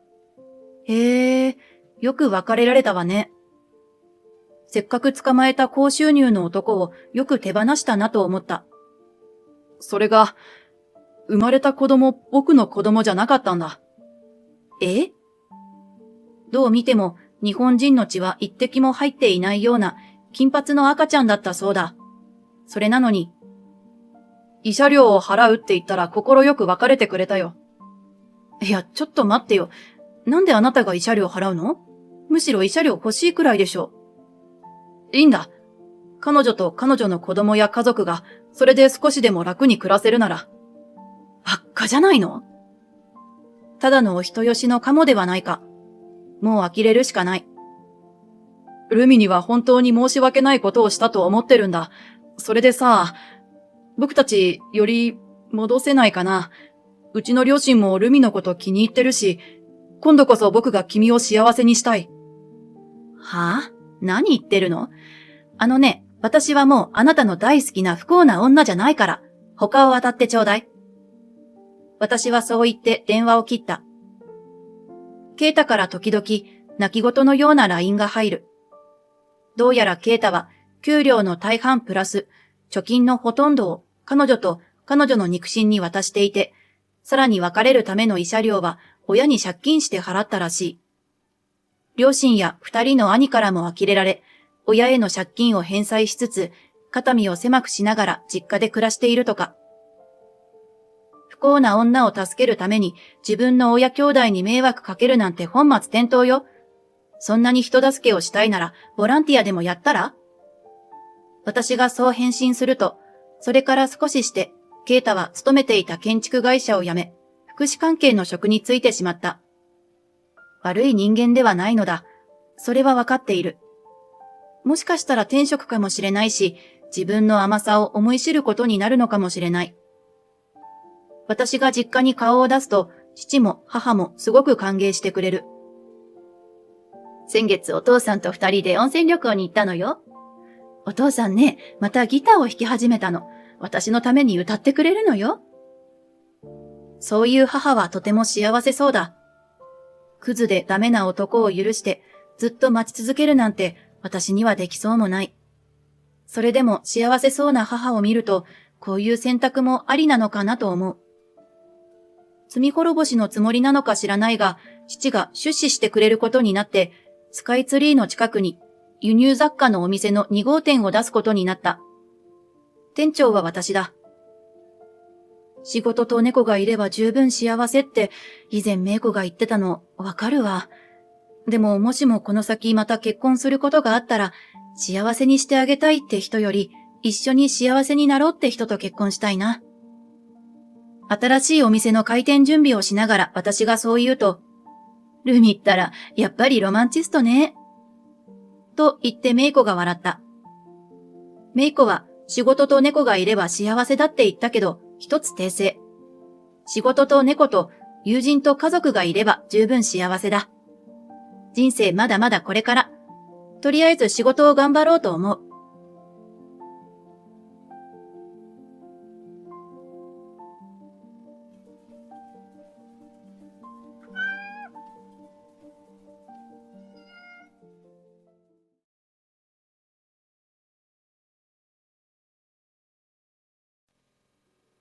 Don't call me an unwanted child.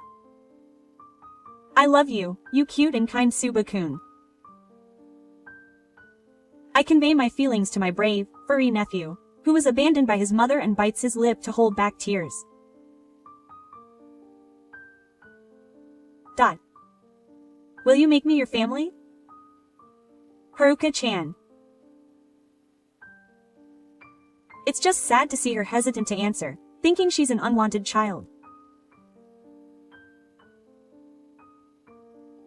It was a little bit of soil that gave me the push I needed. I'm 30 years old and work in animal protection while returning animals. I started animal protection work when a friend from high school who was active before me approached me.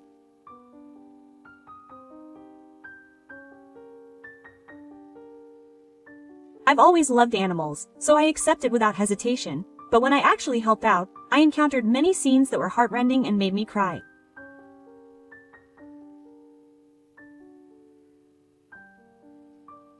I can never get used to seeing animals that have been hurt by people, become scared, and become injured or sick. I can't believe it. My friend looks sad as she cuts the hair of a poodle that's full of tangles.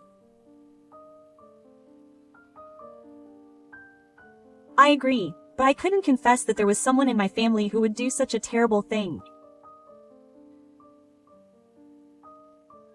Haruka, I'm going on a date now, so please take care of Macaron. Big sister.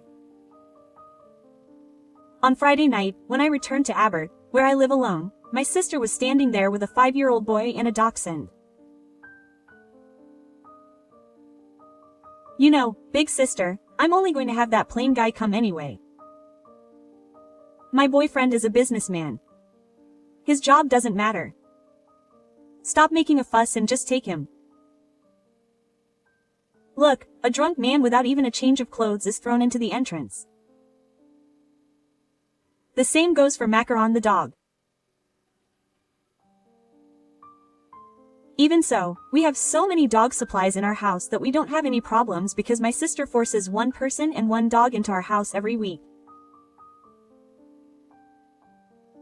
I sighed involuntarily as my sister left quickly without saying a word to her child. Then a small hand grabbed the hem of my clothes tightly. I'm sorry, Haruka. There's no reason for this child to apologize. I gently stroked the head of the downcast boy as if to comfort him. What do you want to eat today? Subasa's favorite omelet rice. How is it? Yes.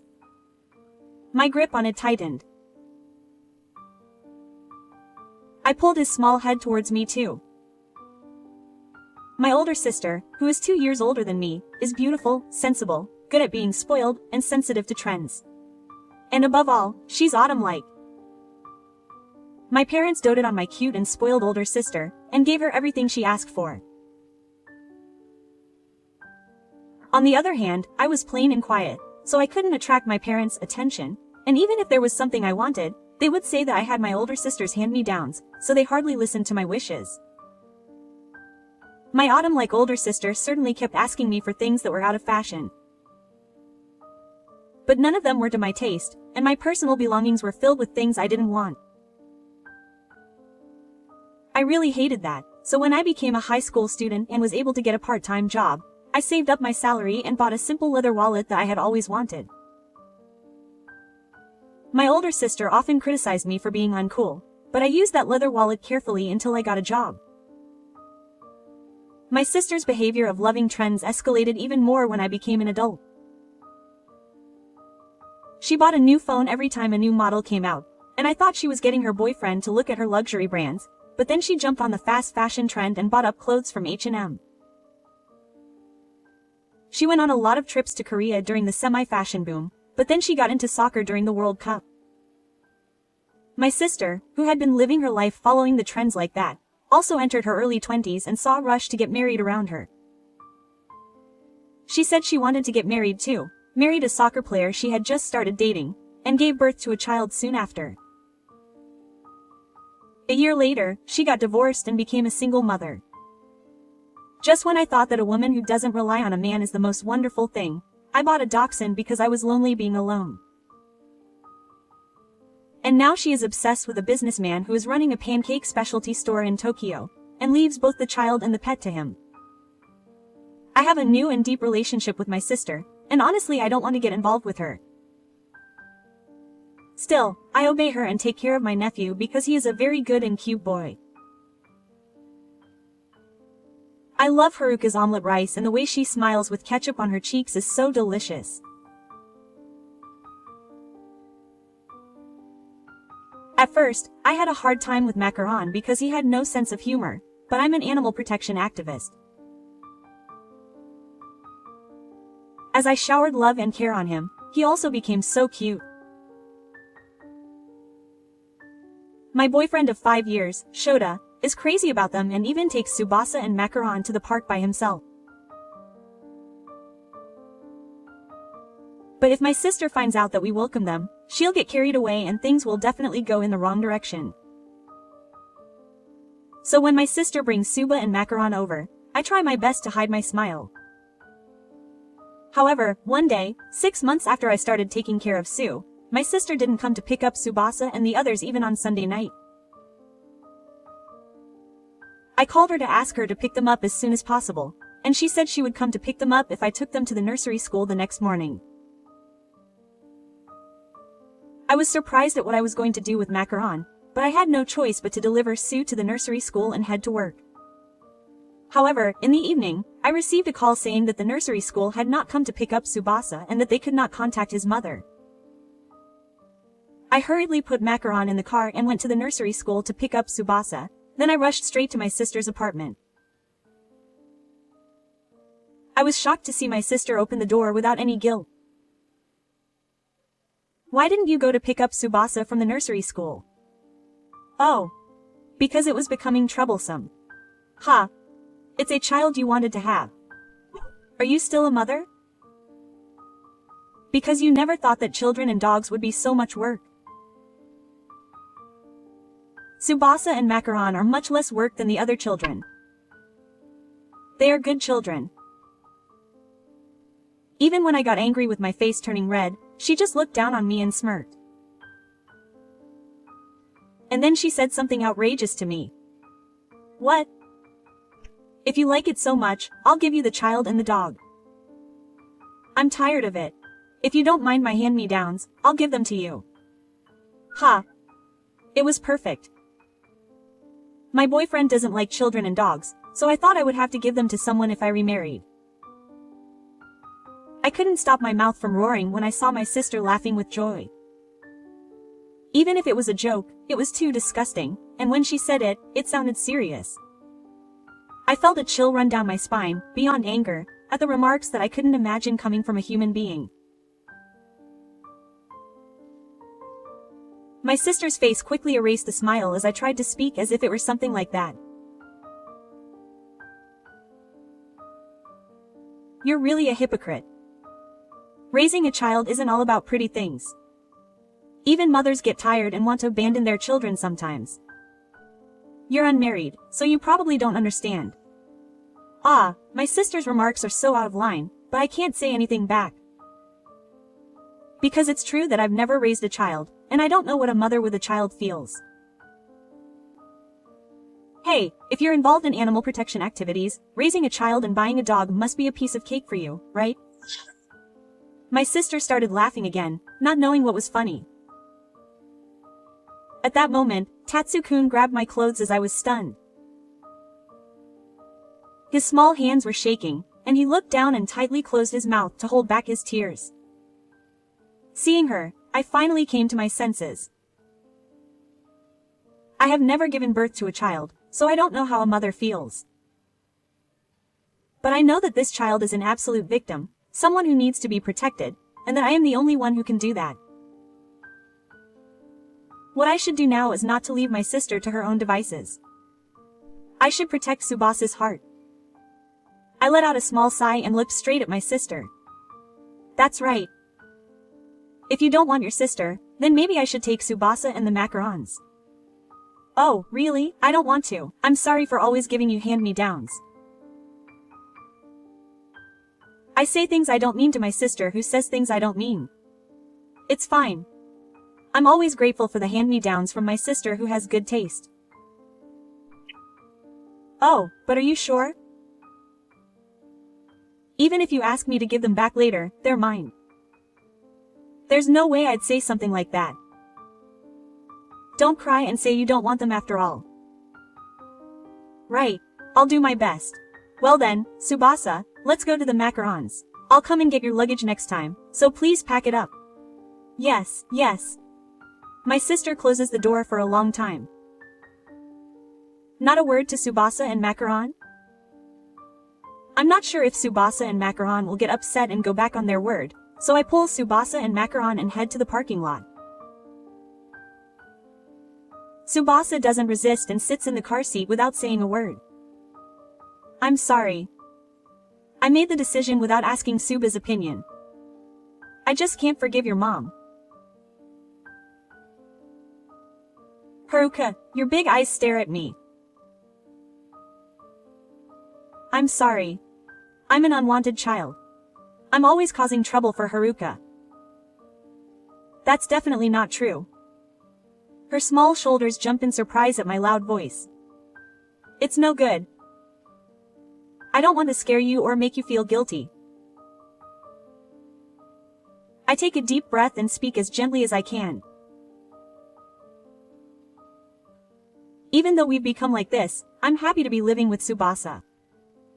Because I love you, Tsubasa, who is so cute and kind. I gently stroke his head so that he can convey my feelings correctly. Will you make me your family? Haruka and Tsubasa-kun's Macaron replied positively on their behalf. Thank you, Macaron. Macaron said it was okay. Tsubasa also opened her mouth softly. I want to be a family with Haruka-chan too.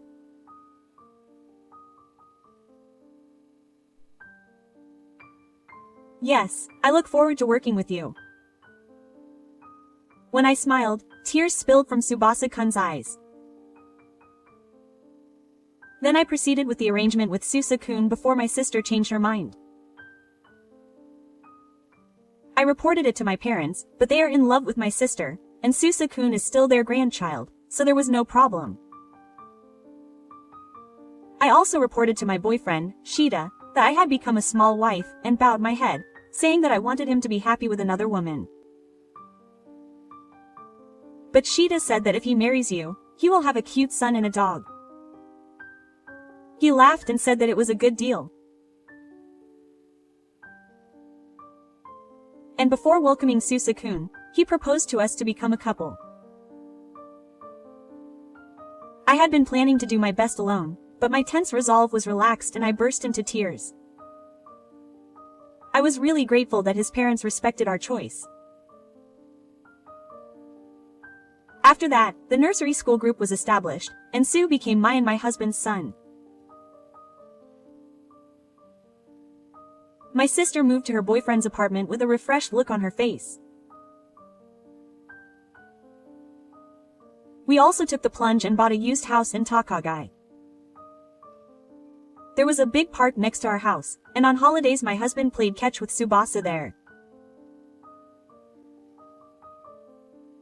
He looked really happy when he said, "It was my dream to play catch with my son, like a father from the Showa era." Tsubasa was hesitant at first, but perhaps he understood my feelings, as his expression became calmer as the days went by. Of course, Macaron is full of energy. 2 years after Tsubasa and I became a family, our son, Kakeru, was born. Tsubasa loved Kakeru very much, and when a neighbor said to him that he looked just like his older brother, he would smile happily.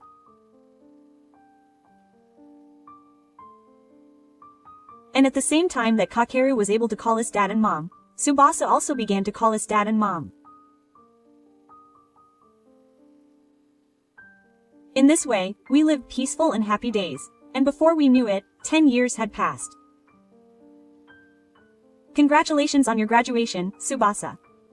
My husband and Kakeru crack bread and crackers. Thank you. Sukun, who turned 15, smiled shyly in front of his favorite extra-large omelet rice. Today Sukun graduated from junior high school. His voice acting is over and I'm now in a position to look up to him, who is now 180 centimeters tall. But his unchanging gentle smile always makes me feel fond of him. He's really amazing, big brother. I thought that a scout from a joint school was something only in the world of manga. This summer we'll all go to Koshien. I'll make a hotel reservation now. Dad said it's too early. Seeing Kakeru, who loves his big brother, and his husband, who is the life of his sons, getting excited, Tsubasa lowered his head and laughed. That's right. Tsubasa joined a little league team after playing catch with my husband. After that, he achieved high results as a player in junior high school and was scouted by regular at Koshien. My heart is filled with surprise and joy at the future that I couldn't have imagined 10 years ago. More than anything, the sight of Utsuba-kun smiling happily in the middle of the family made the back of my eyes warm up. Macaron, who has become a grandfather, is also satisfied while eating some good meat. At that moment, the doorbell rang. Who is it at this time? I have a bad feeling about the visit that will put a damper on the celebration. As expected, it was my sister who I hadn't heard from for the past 10 years. It's been a while. How are you? What's up? It's been a long time since we last met, so I couldn't react better. Ah. I gave a quick reply to my sister who was still grinning and looking down on me. Well, whatever. Anyway, I asked my mother. Apparently today was my son's graduation ceremony. As a mother, I have to celebrate. I was filled with anger that I had forgotten about it, my sister who had come to ruin our happiness as a mother, even though she had never been involved in celebrations until now.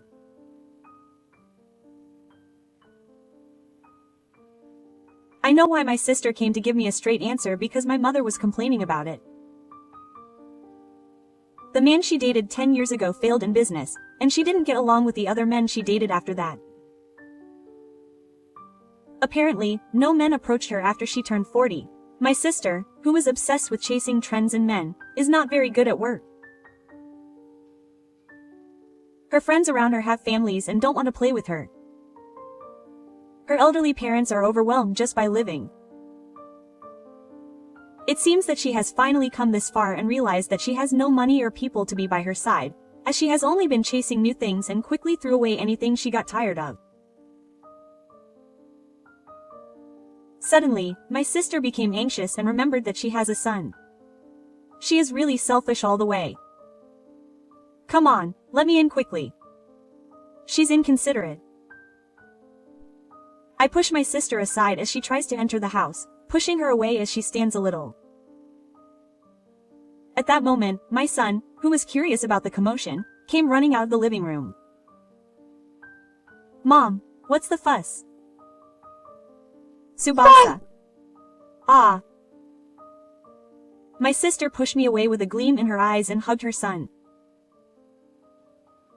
My son was naturally confused when a strange woman suddenly hugged him. What? What? You must have been lonely without your mother when you were so big. Have you ever had any trouble? Haven't any aunties or uncles been mean to you? Ah. But he's really handsome. He's my son after all. What do you think? Are you interested in modeling? I rubbed my slightly injured waist and forcibly pulled my son and sister away. My son hurriedly hid behind me and glared at my sister. Mom, who is this aunt? Aunt. My sister flinched when I called her aunt. Is there anything? What kind of education have you given my precious son? Well, I've taught her to be wary of strangers. I'm this child's mom. My sister's eyes widened in response to my words. My frightened son clung to my arm. Oh, Mom. My mom is my mom, isn't she? She's not such a demon. Oh, a demon, isn't that obvious? You're my child. My son sighed in relief at my response. I'm glad. My mother is not a monster. Ha, ha. The hair of the sister who had left the moon stood on end at my son's and my words. My son muttered the name of Medusa and a Western monster. It's from Ha.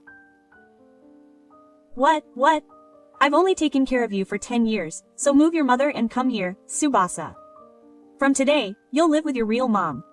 Mom has a talent in the entertainment industry, so I'll let you become a model or an actor. I don't want to. My goal is to enter Hiroshima with my brother. Ha. My. Son steps back as his sister looks ready to pounce on him, but he shouts. By the way, Auntie, I'm not Tsubasa. Ha. You're Tsubasa, aren't you? You even changed your name without permission. I'm your brother. My sister stops moving. Tsubasa is me, EH. Before I knew it, Tatsu and her husband had come out of the living room and were looking down at my sister with cold eyes. My sister, with a straight face, looked back and forth between Tsubasa and Kakeru. Well, he graduated from elementary school today, so he's that big. Have you forgotten your son's age and face? Well, the child you gave birth to is 15 this year. Today is his middle school graduation ceremony. The second son you got wrong is certainly the biggest in his grade, but he's still 8 years old. My sister, who was given 4 cold stares like that, hides the date. However, she quickly recovers and clings to the real Tsubaki. I'm sorry, Tsubaki. I told you many times that I wanted to see you, but this auntie didn't let me, so I even forgot your face. You're really a bad mother. Tsubaki looks down at her sister with a blank look. You want to join the Hiroshima Carp, so does that mean you play baseball? Your dad was a soccer player. I'm sure your auntie was jealous of your mom and made you play baseball. Well, if you're mommy and daddy's child, you can probably go to the WBC. Come on, let's go back to your real home with your mommy. How shameless is that? I feel sick at the sight of my sister, who has made me her enemy and is suffering with tears in her eyes. Then Soo-kun speaks softly. Please call me mommy, not you anymore. Do you remember how old I was when you abandoned me? Suba-kun's question makes my sister's face freeze. At that time, this auntie forced me to answer that I had abandoned her, and even though she was quiet, she let out a small scream at the tone of her voice that made her refuse to say, yes. Yes. That's right, I was 3 years old. 5 years old. Ah. My sister's eyes wander. By the age of 5, you can understand adult talk to some extent, and I also understood that you didn't love me. I remember that you left me at Haka-san's house on weekends to go play with other men, and that we always had rice balls from the convenience store for dinner on weekdays. That, and that you didn't come to pick me up from daycare that day, and that you said you didn't want me and the macarons, and pushed them onto Haka-san. Ah, Suba-kun glares at his sister without hiding his disgust. It's weird that I play baseball. Because the dad you're talking about didn't teach me how to dribble. The only dad I have is Shota, who took my hand with his glove and led me to the performances on weekends. But still, I'm your mom. If you're my mom, you should know my favorite foods, right? It hasn't changed since I was 5 years old. Well, my sister rolls her eyes. There's no way she knows. This woman just randomly picked some rice balls from the convenience store and put them on the table. If you want to go home by yourself. My mom is Haruka. The only place I can go back to is this house. That's not true, is it? You're being deceived. Woof woof woof. Macaron, who had no chance of winning, came out of the living room and barked vigorously at her bad sister near the royal castle. Usually, he walks around like an old sword, but today he's like a policeman. Even though his sister was so surprised that she fainted, he circled around her, gums exposed.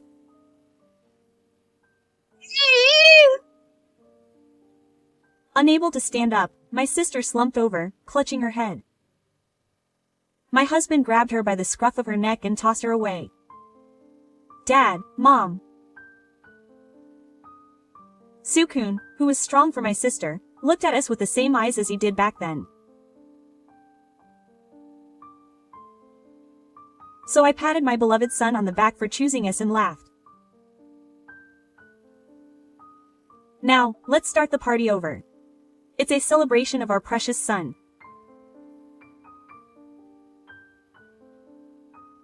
Even if his voice got lower and rougher, he was still my adorable son. After that, my sister was so scared of macarons that she never came near our house. It seems that she sometimes ambushed Renault's-kun at school, but she couldn't do anything if she was rejected by a 180 centimeters high school boy. In the end, my sister was fired for quitting her job to give Renault's-kun a straight return, and then she was arrested for apparently taking over the sales at her workplace out of spite. She's a pathetic, hopeless person who is always focused on accidents. As for me, I cook 10 servings of rice every day for my growing sons, sweating as I cook.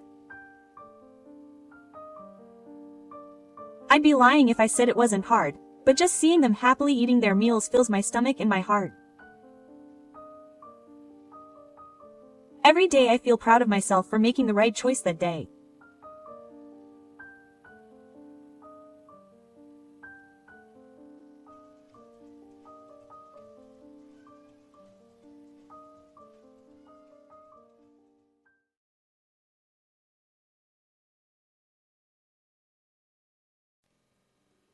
She's been a full-time housewife and has been regulating her husband, but now she wants to be supported by her son.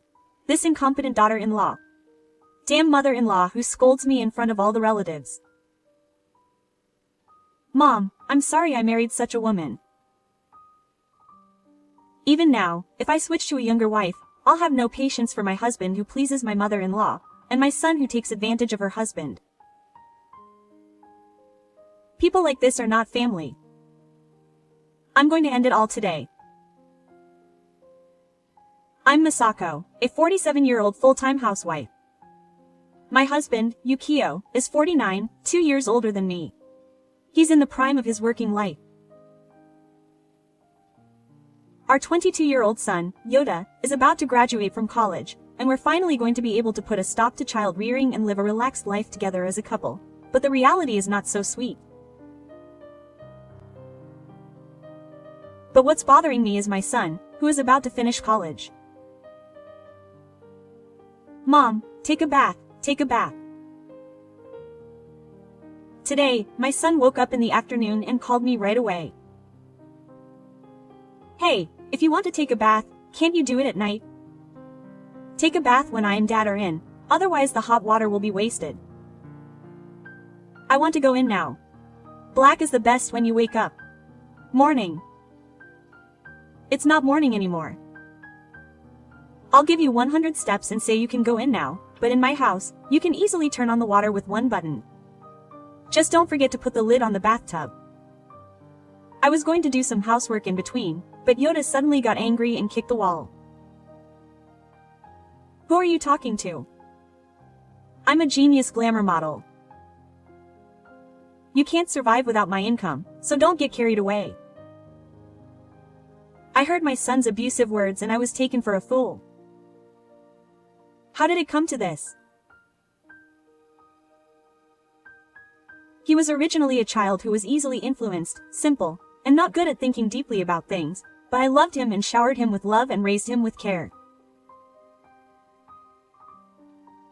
Yoda, stop it. Who is talking to me? I'm usually the one who stands up to me. You're doing a good job. Just hurry up and heat up the bath. When Yoda kicked the wall again, my pet cat Me, who was beside me, hissed at me. What is this stupid cat? Do you want to be kicked out?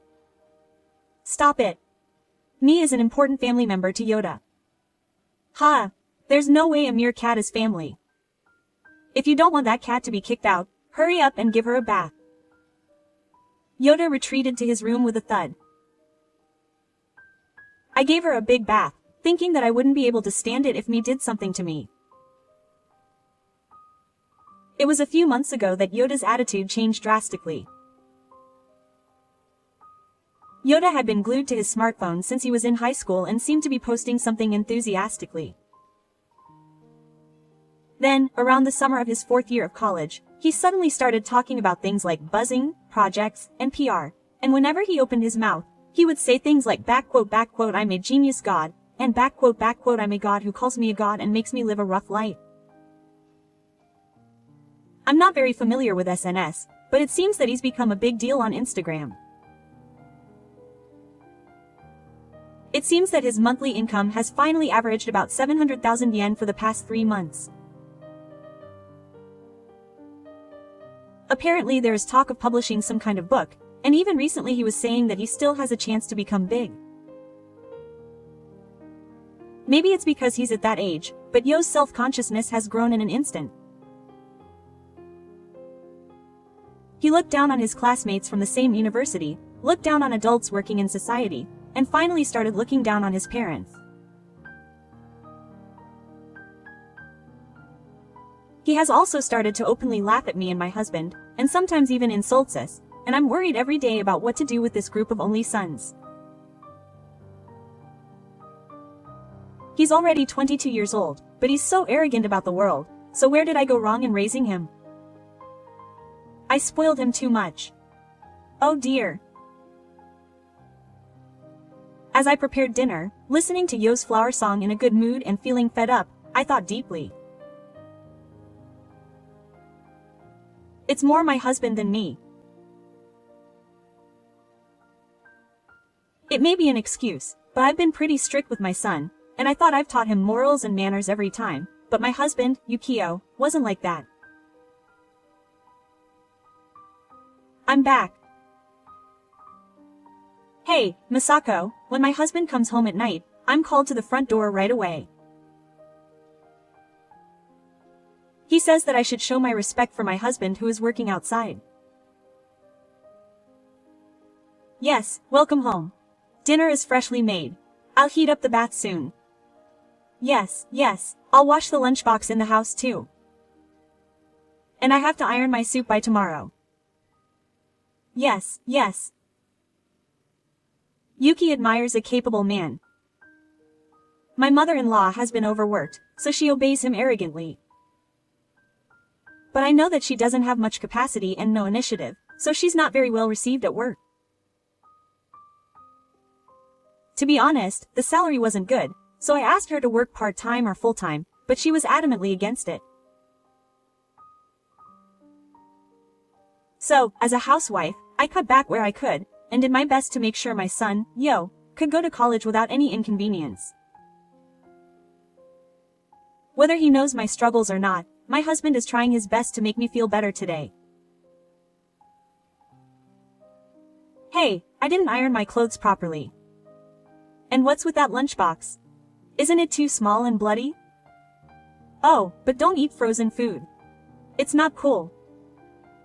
And about the socks, you can make the color combination more fashionable. Think about the balance of the tie. I listened to the nagging lecture and put away my husband's things and served him a fresh meal. Then Yoda, who was in the geology room, came into the living room with loud footsteps. Hey, is dinner ready yet? Why can't you make it when I'm hungry? I sighed at the headache I had, but my husband greeted me with a smile. Sorry I'm late, the breadwinner of our family. I couldn't make it at the appointed time because of the incompetent subordinates at work. You're hungry, aren't you? Let's eat. Oh, my dad seems to be earning a little, even though he has a small job. Well, he's a father after all, so I might as well show a little understanding. Why you? A monthly income of 700,000 yen is perfect. As soon as Yoda started earning money, her husband Yukio started to fawn on Yoda. He didn't listen when I asked him to stop because it was making Yoda more conceited. That day, the two of them had a farcical exchange and ate the food I had provided. Hurry up and get a beer for Masako. Hurry up. I have editing work to do later. That's what he said, hurry up. I had just started to eat my food, which had cooled down a little. I chewed my food in a sulky manner, wondering when I had become a fire government. The beer is cold enough. Take it as you like. What's with that attitude, even though you're the only one in this house who doesn't earn money? Yukio glared at me with his mouth in a purse. But if I start praising Yoda, I'll become a hopeless son. I decided to ignore him, saying I'll be the last damn, but Yoda, who had lost his patience, slammed the table. Hey, don't ignore me. Then, Mi, who was clinging to my feet, threatened me as if she was going to scare me. Shut up, you stupid cat, I'll kick you out right now. Stop hitting me. I'll get you a beer. Stay quiet. Mi might be my weak point. Mi came to our house 3 years ago. I adopted her when she was a cat. Mi, a black and white tabby cat, had a slightly unusual pattern on her head, which I thought was cute, so I brought her home. Since then, I have taken care of her with love, and now she is my only ally in this house. In the end, even though it was a weekday night, my husband and son opened several bottles of beer and were in a frenzy. By the time the two drunks finally left the living room, a mountain of dirty dishes and sake bottles had been created. I was in despair at the sight of it. My son, who I had raised to be polite and respectful, had somehow grown into a monster who only learned my husband's bad language. No matter how much I forced Yoda to do it, I was reset at the end of the day by being shown a bad example by Yukio. That was the same every day. Good. After I finished cleaning up the living room, I finally took a break and looked around to see if I could get someone to listen to my complaints. Me, who was supposed to come over to me, had gone somewhere tonight. I drank coffee alone and thought about the future. Yoda is getting cocky because he made a decent amount of money before he even entered society. He has already received a job offer from a reliable company, so he will wake up when he is born into society.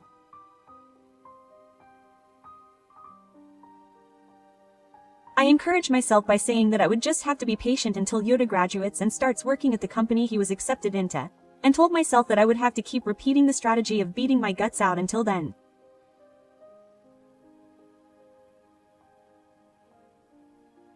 Then, one weekend after such a battle with my son and my husband who completely defended him, there was something going on at my husband's parents' house that day, so I went there with Yuki and myself. Oh my, Yoda has grown up and is now very dignified, just like my eldest son. I heard it from Yukio. He's making a lot of money. He's a son to be proud of. In the midst of all my husband's relatives and children gathering, my husband's mother praised him in a loud, shrill voice. In other words, my mother-in-law. My husband, Yukio, has a younger sister. But I got the impression that she only cared about her eldest son, and I hated my mother-in-law who always treated my stepdaughter like air. Oh, Ayumi-chan is also amazing, I heard. Nagai got the first grade. Not excellent. The person I was asking about was Mi-chan, my husband's younger sister's child. She is 19 years old and hopes to work in the field in the future. I know it's a parent's word, but I think she is far superior in terms of ability. Personally, I think it's fine whether you're good at studying or not, as long as you have manners, charm, and humility, but unfortunately Ayumi-chan is better at that too. Thank you.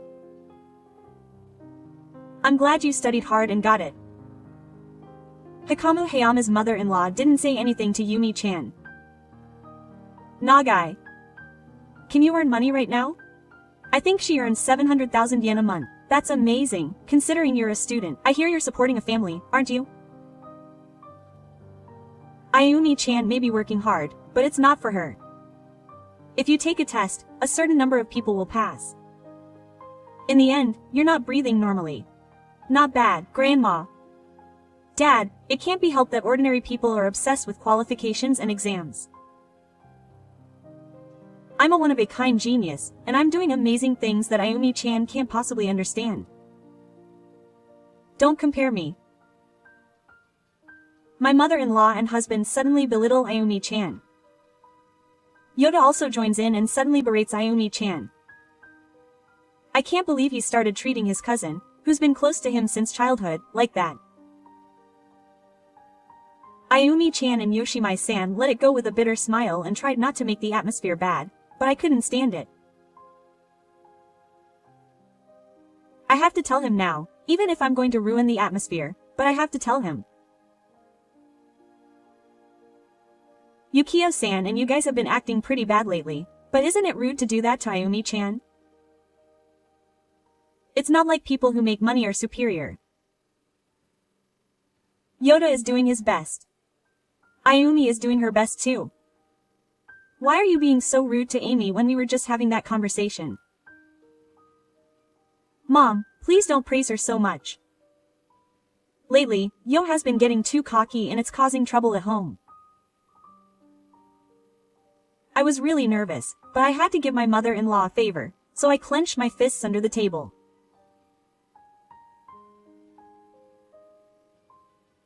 Ayumi and her grandmother looked a little like they were about to cry, and the in-laws were looking at me. I didn't say anything wrong. Just as I was thinking that, my mother-in-law glared at me. Shut up, you useless daughter-in-law. What do you know about Yo? You're just a useless housewife. You wouldn't have survived until now if my Yukio hadn't supported you. Who do you think you are, giving your opinion on what I said in that position? Shithome suddenly started yelling at me. I knew she was a troublesome person from the start, and I knew she wasn't very tired, but I was surprised that she looked down on me to that extent. When I was shocked and didn't say anything, Toshito started loudly telling the relatives how terrible I was. Masako-san has been controlling Yukio so much up until now, and now that Yoda has started earning money, she's jumping on the bandwagon and living a luxurious life as if it were the normal thing to do. I can't believe it. She's still in her 40s and she's being taken care of by her son. Even Matsu doesn't like the way she treats Yoda. She's a terrible woman. She says she controlled Yukio, but it's Yukio's strange pride that didn't make me work. When I opened my mouth to say that, my mother-in-law yelled at me even more. In general, I didn't like it from the moment I heard she was getting married. I was shocked that she brought in an ordinary person like Masako-san. I thought there was someone better than Yukio. I was surprised by Shukudo's Dakyunkai, but what surprised me even more was Yukio and Yo. The attitude of the two family members. Listening to what my mother-in-law said, she was grinning and enjoying herself. I'm sorry. I was young too, and Masako was pushing me so hard that I couldn't refuse. There were other girls I liked. But I was scared of Masako. Really? I'll be careful from now on too. If I had a high income, strange women like my mother would come to me one after another. I couldn't believe what my husband said, but I was also shocked by what my son said, who went along with what he said. No, it was more than just a shock. I never thought that my child, who I thought I had raised with care, would be seduced by a strange woman. Oh, if only I had opposed it more firmly at that time. I wouldn't have had to go through such a terrible experience as being done by my own mother even when she was drunk. Ignoring me, who was frozen with anger and sadness, my mother-in-law laughed at the livestock and kissed them. My husband nodded in agreement to my mother-in-law, as if to say that he would agree to anything she said. That's right. Stop it, Mom. I didn't want to fail in such an important matter as marriage. That's what they say. It's true. If you think about it, all Mom does is play with cats every day. Dad, if you remarry a young and pretty woman, your future life will be a waste. Oh, that's good. Tusan laughs out loud. His son also had a smug look on his face, thinking he'd said something clever. I can't stand it anymore. A person who can casually throw heartless words at his wife and mother is not family. If I think about it, I've been enduring it for a long time. But what's scary about going through it? I'll go through it myself. I can manage a life with just me and MI. Why didn't I realize this until now? I'll throw these people away right now. I took a breath and looked straight at my husband, Yukio. Then Yukio, let's get a divorce. I'll leave the house. Yukio and Yo, live happily together as they are. Please welcome a young and pretty bride or whatever. Well, a young beauty who wants to live with you too. I'm sure you won't find one anywhere. When I declared in a quiet, fiery voice, Yukio and Yoda seemed to be shaken by the same. Yukio stopped laughing and looked away. Are you really getting divorced? Seriously, I'm pissed. Futoshi has seen our conversation and is still not taking it seriously, or is just thinking about it on his own. Mom, aren't you too impatient to bring up divorce over something like this? Calm down. That's why I'm calm. Of course, this isn't the only reason I want a divorce. do you know how much trouble you two give me on a daily basis? I've had to put up with your abusive language and selfishness every day, and I've reached my limit. Unlike my husband and son, who are surprised by my broken heart, my mother-in-law is smiling with plenty of room to spare. It's just right. Have Mako leave. I'm looking forward to Yuki finding a new wife. Ah, that's true. I wonder who will get a girlfriend first, me or my dad. My mother-in-law is also pretty bad, but I was deeply astonished at Yukio and Yoda, who were still unable to apologize sincerely after being provoked by her eyes. The relatives gathered were silent, and the atmosphere was terrible. But it's none of my business. Well, I'll excuse myself and go home to get ready to leave. I left my husband and son, who remained silent, and tried to leave the Mimi's house. Then Ayumi-chan quietly followed me from behind. Thank you, Auntie. I've always hated that my grandmother made a difference between my grandchildren. I know. I feel relieved now that I was able to tell her clearly. Please take that cat, Mi-chan, with you. Of course, Mi-chan is my cat. I don't think Yukio-san and Yoda can take care of her. Well, Ayumi-chan, do your best in your studies. I wonder why Ayumi-chan knows about Mi-chan. With such questions in mind, I quickly left the Mimi's house with Ayumi-chan seeing me off and headed for my own home. Then, it was a short time until Yukio and I got divorced. We halved our little savings and filed for divorce at the city hall, and I left the house we had lived in for many years with my cat.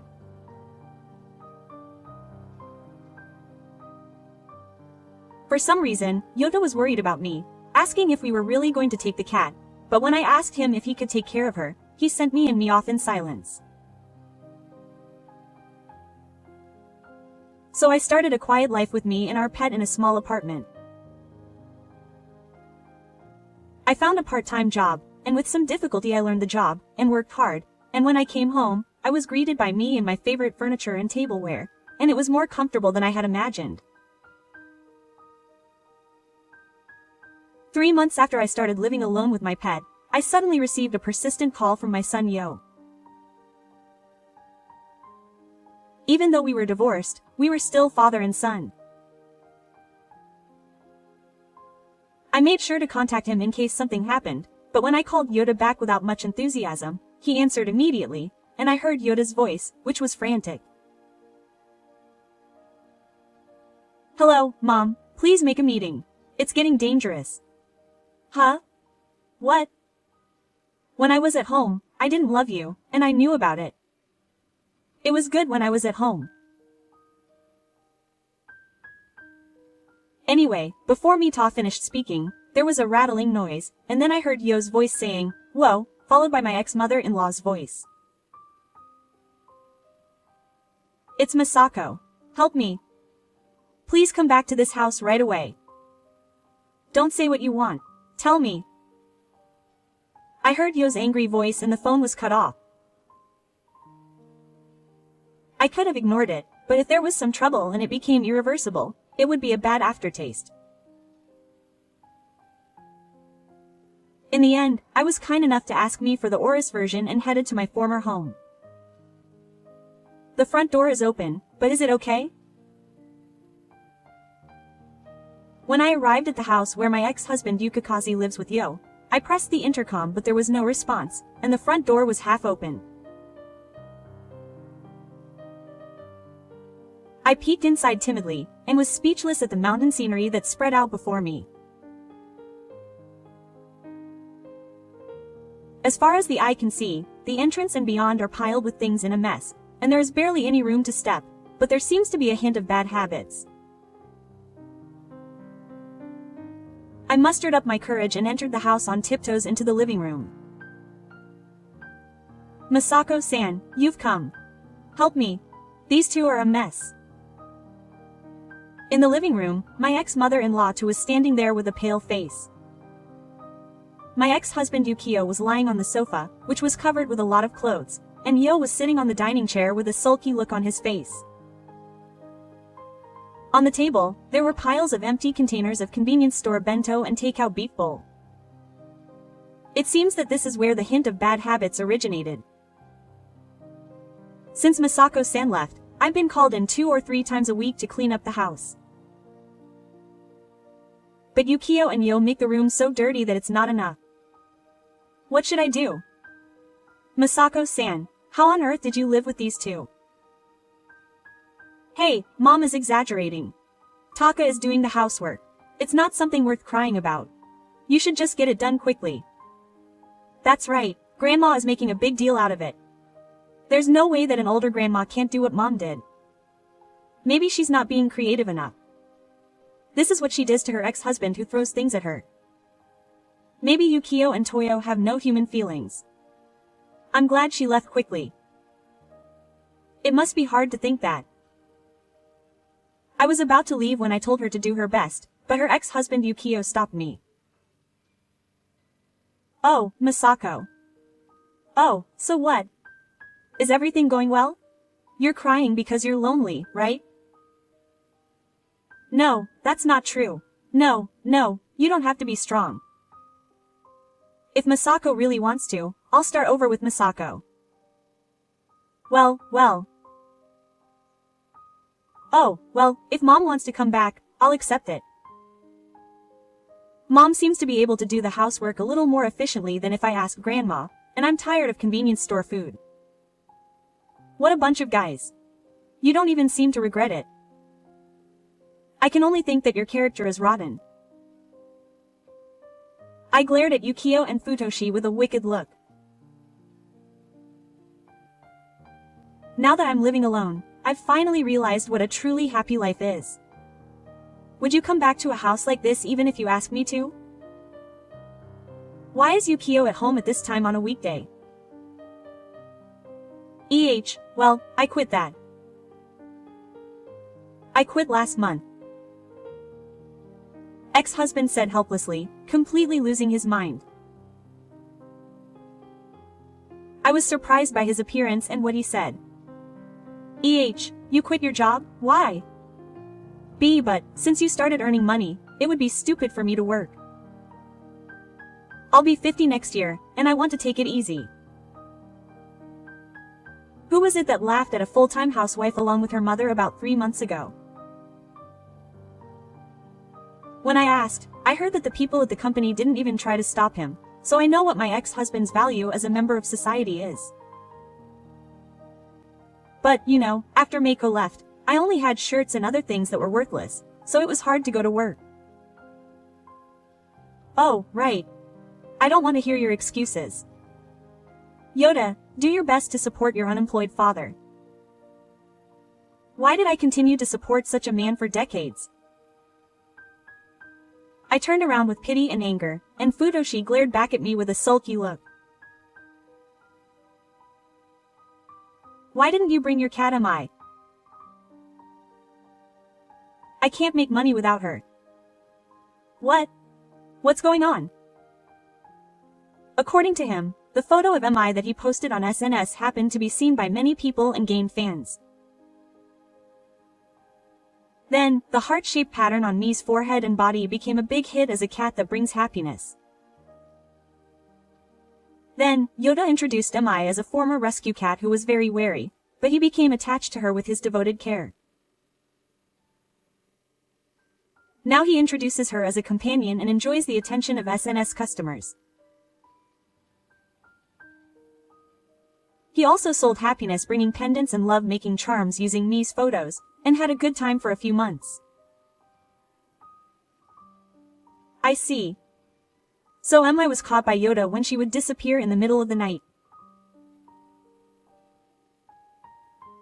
But if I were to release a photo book of MI, the editorial department told me to bring MI to the studio because they would have a proper photographer take the photos, so I have that cat. Bring her over quickly. Ah, what a mess. You've never taken care of her properly. By the way, what have you been doing these past 3 months? I was circulating old photos. Then some of my followers started to suspect that we weren't living together anymore. Hurry up and get MI. In the end, Yoda got angry and started screaming and taking out his anger on me. But I don't have the sensitivity to give in to something like that. I know it's his own fault, but am I going to give my precious body to someone who only thinks of me as a tool to make money? From now on, you should humbly show your true worth and work for a company that humbly hired you. No, I can't do it. I cried and kicked him, so I have nowhere to go. I have no income from SNS anymore, so please help me. I wasn't the only one whose face went pale after Futoshi's confession. My ex-husband, who was fully prepared to be supported by Yoda, also screamed coldly and started trembling. You knew that me, who is so naive, would leave this house. What are you thinking? My lecture finally hit home. Yoda started crying. Because I thought that my mother and me would come back soon anyway. I never thought that my mother would get angry over something like that. No one would think that a little joke would make them abandon their child. What a little joke. Don't be ridiculous. I'm sure Yukio-san wasn't overly confident that I would come back soon either. Well, I still think it's okay for me to come back. That's not what I'm talking about. This is what it means to be completely dumbfounded. I made a scary face at my ex-husband and son. Fine, I'm done with my marriage. I don't want to have anything to do with you guys. I'm divorced, Yoda is and no one will say anything to me. Please don't get any hope that I'll come back to this house. Yukio and Yoda look at each other with a straight face. They have no jobs, they can't do housework. But they're two grown men who are good at what they say. It seems that this house has become a den of monsters. I don't want to. These people are neither my sons nor my grandsons. My ex-mother-in-law trembles and tries to escape the living room to the top of her stomach. But I grab her arm tightly and smile. Oh my, you can't go. You originally agreed to welcome a young and cute bride, didn't you? It's only right to take care of the two monsters until they're found. Hearing my words, my ex-mother screamed, no, and lost his nerve. I'm going home now, but I'll change my phone number and restrict access to my family register and resident registration. If this is the real effect. With my declaration, Yukio and Yoda cry and ask for forgiveness. I'm sorry, Misako. No, I'm sorry. I'm sorry, so I don't need a young wife. Mom, please come back. This house stinks and is dirty, I've reached my limit. I ignored their cries and went straight from the monster's nest to the house where my beloved me was waiting. After that, Futoshi complained on social media that Ibyo had been taken away by his real mother. However, Ayumi-chan saw it and contacted me. Not only that, she taught me how to use social media and encouraged me to argue with Yo and to share what me is like now.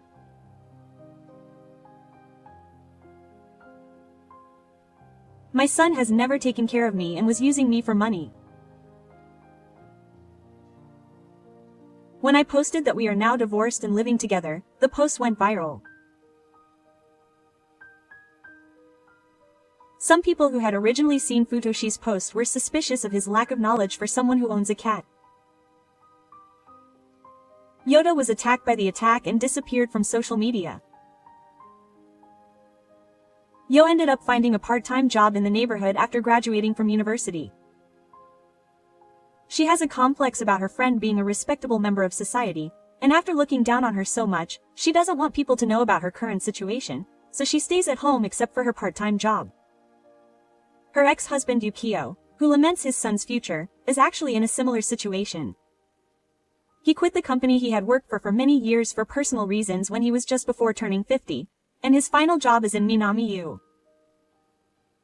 Apparently, he started working part-time at the same place as Yo to make a living until his final job, but he was originally a person with poor memory.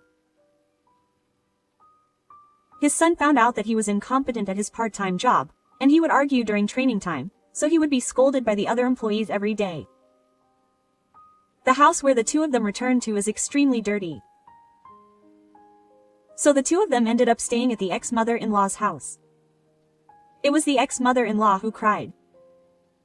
Yukio and Yoda leave the house messy and dirty when they come home from their part-time jobs, so she seems to be spending the day tidying up and cleaning the house. Well, what you say to a person who has been born out of your own accord will come back to you, so I want the ex-mother-in-law to work hard. A change in life that we could never have imagined before the divorce was waiting for me and me. Apparently, the SNS account that I explained with the help of Ayumi-chan was well received by Taku's popular account, where he posted pictures of him and me having fun spending their everyday lives together. Then, the publisher who had originally asked Futoshi to publish a photo book of me contacted me again about the photo book.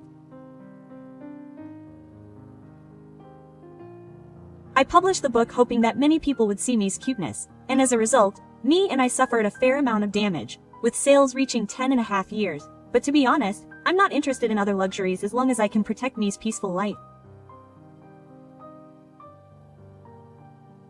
I moved to a secure apartment thinking about Meiichi, but that's about it. I'm going to keep the money I earn thanks to me as a cost to make me happy until the end and as a preparation for the future, and continue to work part-time on my own.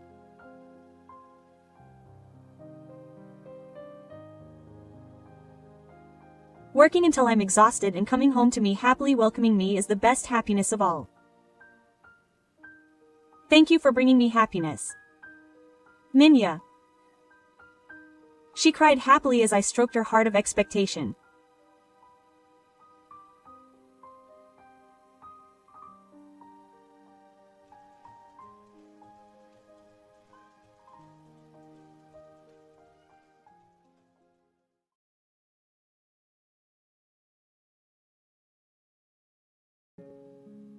Aren't you going to eat? My husband is worried when he sees me not reaching for the beautiful osechi that Shido made. Yes. I have an appetite. If it's really delicious, I'd want to reach for it too. But you know, there's definitely something wrong with the osechi, and even I, a nice person, can't bring myself to eat it. My name is Nami. I'm 40 years old, and when I tried to go against the grain by applying a lot of beauty serum to my face, my husband laughed and said that if it were a restaurant that gets a lot of orders, I'd be in the middle of the day. Ah, shut up. Sometimes women have to put on a lot of things and do their best. I'm trying to be a beautiful wife for my husband, but he doesn't understand women's hearts. I'm sorry, Kenji Miyazawa. This is a story from when I was in my 20s, when I could sleep with my makeup on and my skin was still smooth. I had only been married to my husband, the consul, for a year, and we were newlyweds. I was close to shoot, and we would even go out for lunch alone with Yoshima Saori. My married life was pretty much perfect. It was one afternoon in Noda. My mother-in-law asked me this while I was shopping. Susan, which one do you think looks better on me, this one or this one? My mother-in-law was holding a dress in both hands. In her right hand, she was wearing a knee-length dress with pearl beads showing through. And in her left hand, she was wearing a shocking pink dress that covered her knees. To be honest, I thought both were a bit disappointing. My mother-in-law is 56 years old this year, and she's wearing a knee-length dress. I think it's okay to wear whatever suits you, regardless of your age, or if you like it, but it's not a color that would suit a compliment. It's a bit too flashy, and it's probably aimed at young people. I think it's probably aimed at female college students younger than me. On the other hand, the shocking pink dress doesn't expose much skin, but the color is flashy and the large nose pattern design stands out against the skin. To be honest, I don't recommend either one. That's right. Speaking of C, I think the no-co dress would be a better match for your mother's skin tone. I answered yes, but if I were to cut it off, wouldn't it be embarrassing for me? No, not only that, but I was worried that it would embarrass the whole family. My family lives in the countryside. If I wore something like this, I would almost certainly be laughed at by the neighbors. I worked my brain cells to the limit to keep the peace in my family home. Ding dong. I picked up another dress and tried it on my mother-in-law's chest. That's right. I had been kind enough to say that this one wouldn't suit my mother either. I really thought it looked good on her. But my mother-in-law frowned. You think such a dark green would suit me? It's not a design for old people. How rude, she glared at me.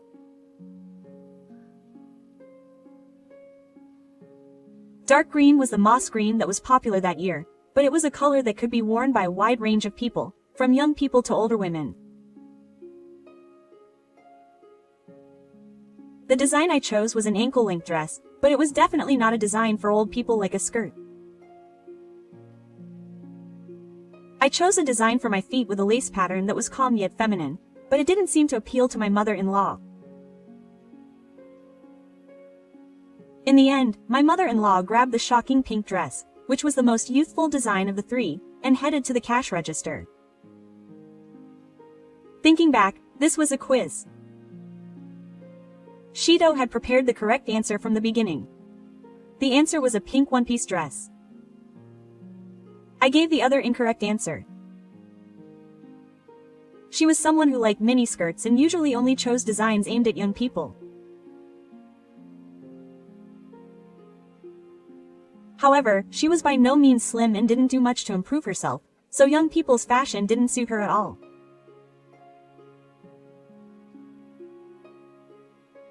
Well, I thought it was fine if she liked it, but when she asked me which one suited her better, I was embarrassed that I gave the honest answer. Oh man, I messed up.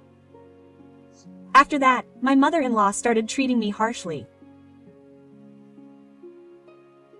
Up until then, we had gone out together a few times a month, but now she stopped inviting me out. She's an easy person to understand. So I decided to ask my mother-in-law out. But she refused, saying that going out with Natsumi would be tiring. This was getting to the point where I couldn't get through to her.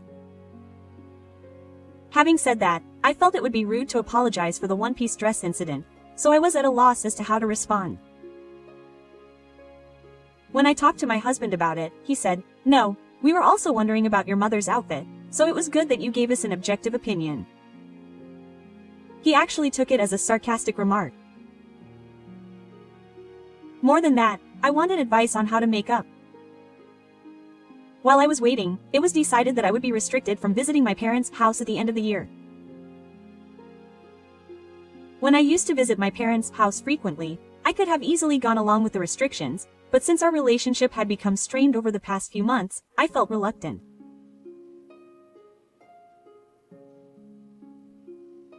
However, when I actually went to my in-laws' house, Yoshima greeted me from a distance with a smile and said, "You must be tired," and warmly welcomed me back.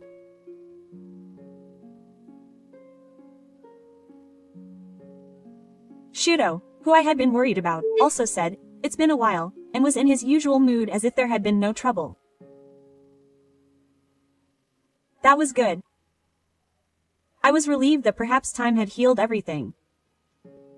However, the peaceful Motsuno incident occurred that night. The moment I took a bite of the dinner my mother-in-law had made, I felt an unusually sour taste and involuntarily made a face. Yoshima patted my back and said, "What's wrong?" Food got stuck somewhere strange, and my husband offered me some water. Shuto was worried and told me to breathe slowly, and Shuto said, "Oh no, something bad." But when he looked up for a moment, I didn't miss it. I saw a slight grin on my mother-in-law's lips. Everyone asked me what was wrong, but was it okay to tell the truth? Wouldn't it be like blaming my mother-in-law's cooking? But the atmosphere wasn't one where I could keep quiet. Yeah, I don't know anymore. I had no choice but to confess that the dish was actually sour. Surprised, my husband took a bite of the sage from my small bowl and ate it. He also coughed, pretending to be sour. My mother-in-law laughed as she watched. "Oh no. Did you get the wrong kind of millet? I'm sorry." "No, you didn't make a separate batch just for me. Normally, you make everything at once and plate it separately. It must have been intentional. I'm not completely sure, but I think the situation and my mother-in-law's open mouth are the best answers." My husband protested to my mother-in-law, telling her to taste it properly, but all she did was say, sorry, and it didn't seem to have taken effect on her. It was on purpose. That's for sure. There was no other harassment, but from then on, she started minding only my food during the restricted trips. There were always bits of stew mixed in with my portion of tomato salad, onion skins mixed in with the stew, and scrambled eggs all empty. It must have been because everyone got mad at me for tasting it when I pushed them to buy it. That's why she must have developed this taste harassment. She failed every time. When she served everyone, she said, it must have been Nami's plate that happened to have some weird stuff on it, and she bought things that were barely okay to eat, but it was her fault.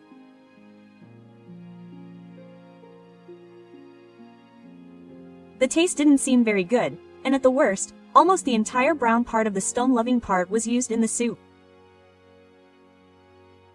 This was definitely going too far. Even so, I pointed it out to my mother-in-law quite discreetly. I basically hate fighting. Then, Shidom said, it's just a small mistake, so you don't need to get so angry. I want to be on good terms with Nami, so this is terrible, and she was so stubborn about it. You might ask why her husbands didn't help her. Of course they did. They told her to be more careful when cooking. Not only her husband, but also her in-laws and friends warned her, but when everyone took her side, Shidom started to fake cry, so they gradually started to get annoyed. I myself would only make the atmosphere unpleasant, and I thought it would be a bad idea to report it to my husbands, so every time I came to visit, I would silently remove the rinds and shells and eat my mother-in-law's home cooking. I'll put up with it. Since there's no other harassment, I'll reward myself by eating a feast at my own house later. This went on for about 2 years. New Year's Day. Usually, it's just us and my in-laws, but this year, once every few years, all of our relatives would be there to celebrate. About 20 people gathered at my in-laws' house, and it was lively from the morning. Meanwhile, Shukuto was making rice cakes in the kitchen, singing and singing. When I casually observe, it seems like the deadline is closer than usual. It's creepy, to say the least. Normally, as a daughter-in-law, I should help with the cooking, but I don't usually help with cooking at my parents' house, because when I offered to help once, they really didn't like it. Of course. They wouldn't bother with my cooking if I was there. Oh, I wonder if they'll do something with my portion of the meal too. But it's not like the usual small bees or anything. If we're all going to share the meal, they might not bother me. I don't know. It's scary. I felt down about the new year, but I just went to lunch. The meal that was served on the table looked normal. It didn't look like there were any vegetable peels in it like usual. When we said, "Itadakimasu," everyone started reaching for their chopsticks one after another, but I was the only one staring at my uncle. "WW, why aren't you eating? Are you feeling unwell?" My husband said that and looked at me worriedly. My sister-in-law was leaning in at an angle. "Uh-huh. I'm worried that you're not feeling well." Yeah. But.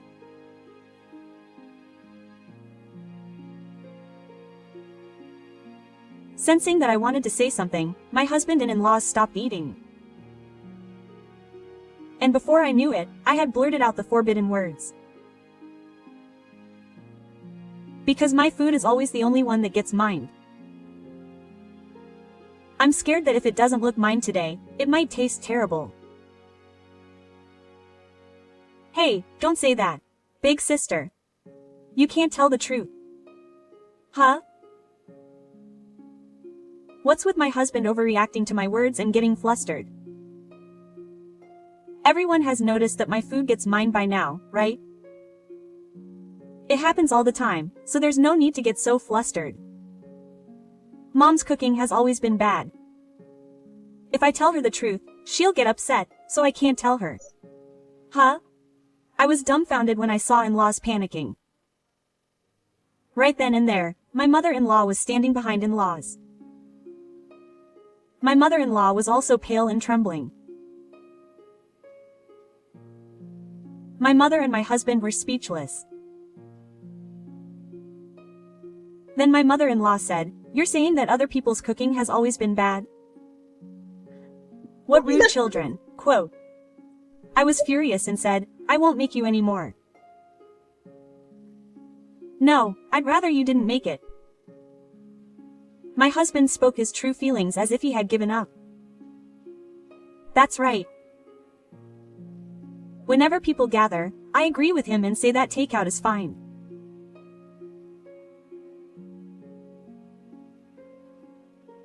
But then Shoot told me that my mother is such a terrible cook that she once had a big fight with her and left our house.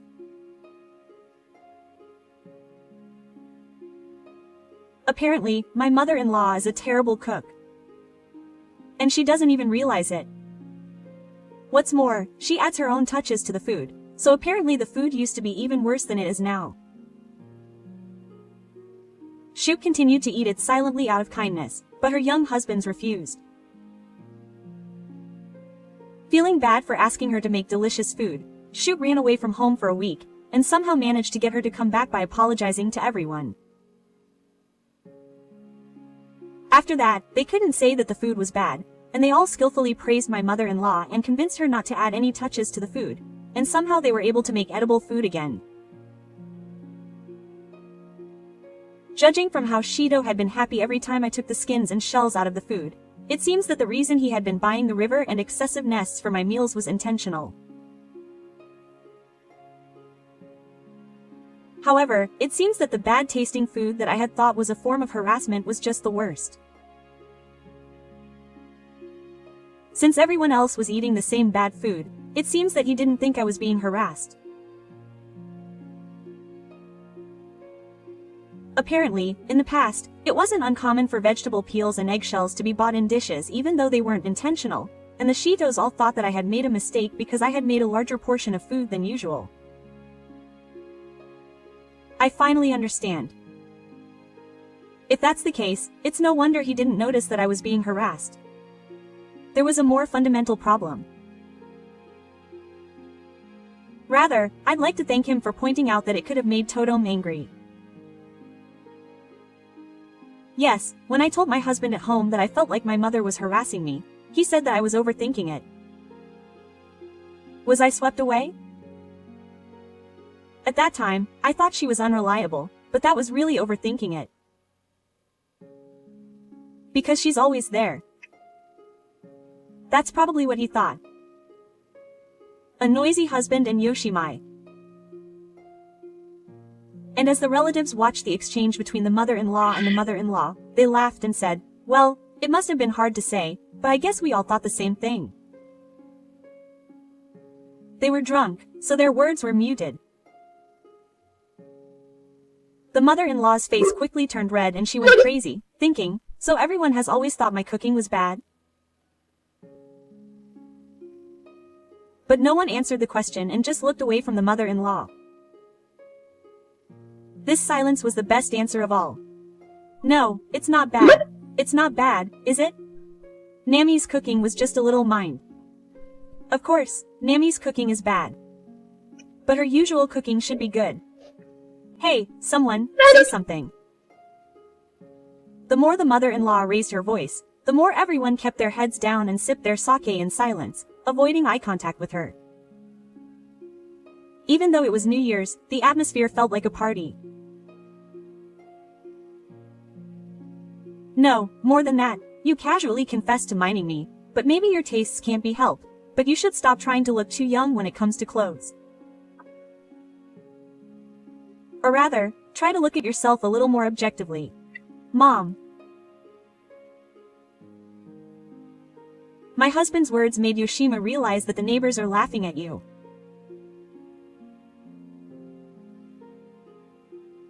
These two words added fuel to the fire, and my mother-in-law's face turned bright red like boiled rice. Who gave birth to you? That's not the way to talk to your parents. No, this isn't about that anymore. There are things that only parents should say. Yoshima's husband nodded, and my mother-in-law held her head in trouble. Everyone looked down on me. 50 is still young. Don't treat me like a grandma. No, that's not what I'm talking about. I don't want to criticize how you dress, but think twice about wearing a mini skirt with your shoulders exposed. My husband sighed, saying that we couldn't communicate. My relatives seemed to be thinking the same thing, and they smiled wryly. What's with you, you and Nami? Treating me like an old woman. Then, as Shu gradually slammed his right foot on the spot, Shu quietly approached her and said, "By the way, you should apologize to Nami for harassing me." If I had kept quiet, my usual poor cooking would have been dismissed, but now there was no way to hide my dislike of her cooking. It seemed that she had finally realized that she had let it slip. My mother-in-law's face, which had been bright red, turned pale in the blink of an eye. That was just a spur-of-the-moment thing, she said. Even if it was a spur-of-the-moment thing, it was still a bad thing. Why did you harass me like that? It's probably because of that. After you recommended that I wear more subdued clothes, or something like that. Of course, you should have been recommended more subdued clothes. Flashy clothes don't suit me. That's what they call losing your temper. The mother-in-law looked pale and hung her head, unable to even respond to her husband's words, and sighed again, thinking, that's nothing.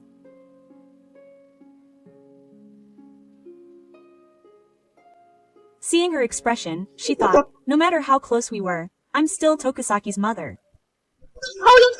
It's rude to treat me like an old woman. Quote. Tsuki said, I'm not treating you like an old woman. I was just suggesting something that would suit you. Quote.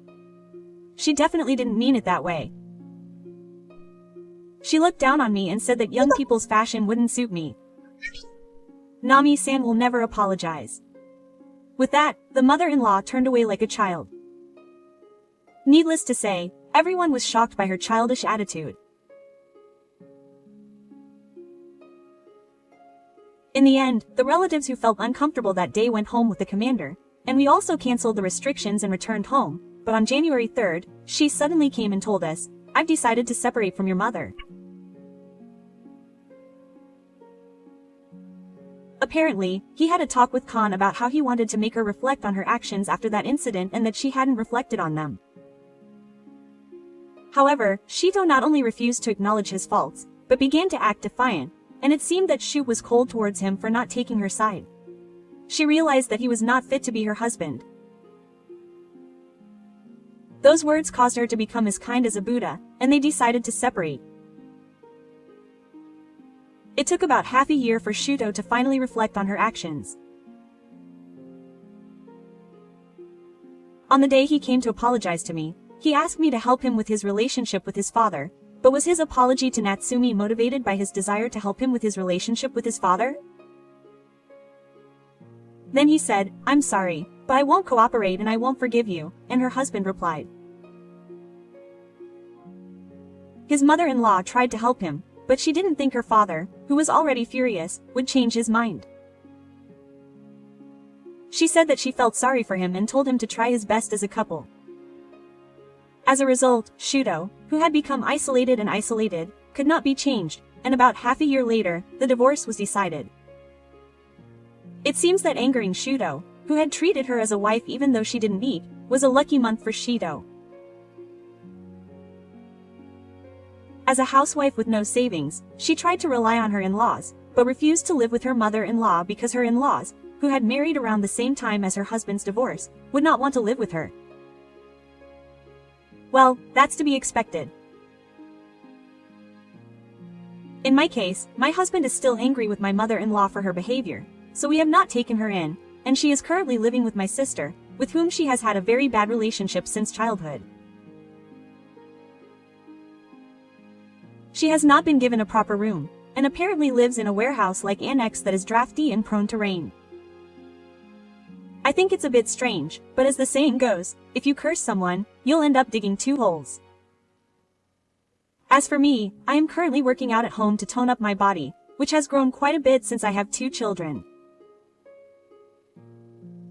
I do things like jump rope with the children, and I naturally lose weight because I have to play with them endlessly, as if children have infinite stamina.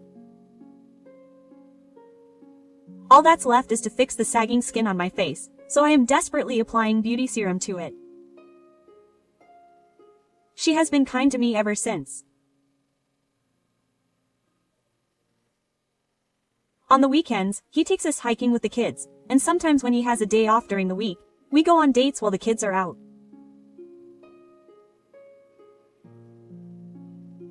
It's a little embarrassing and awkward to go on a date at my age, but I'm still happy that he will always treat me as a woman. I hope that we can continue to be a couple who can hold hands and go for walks together, no matter how old we get.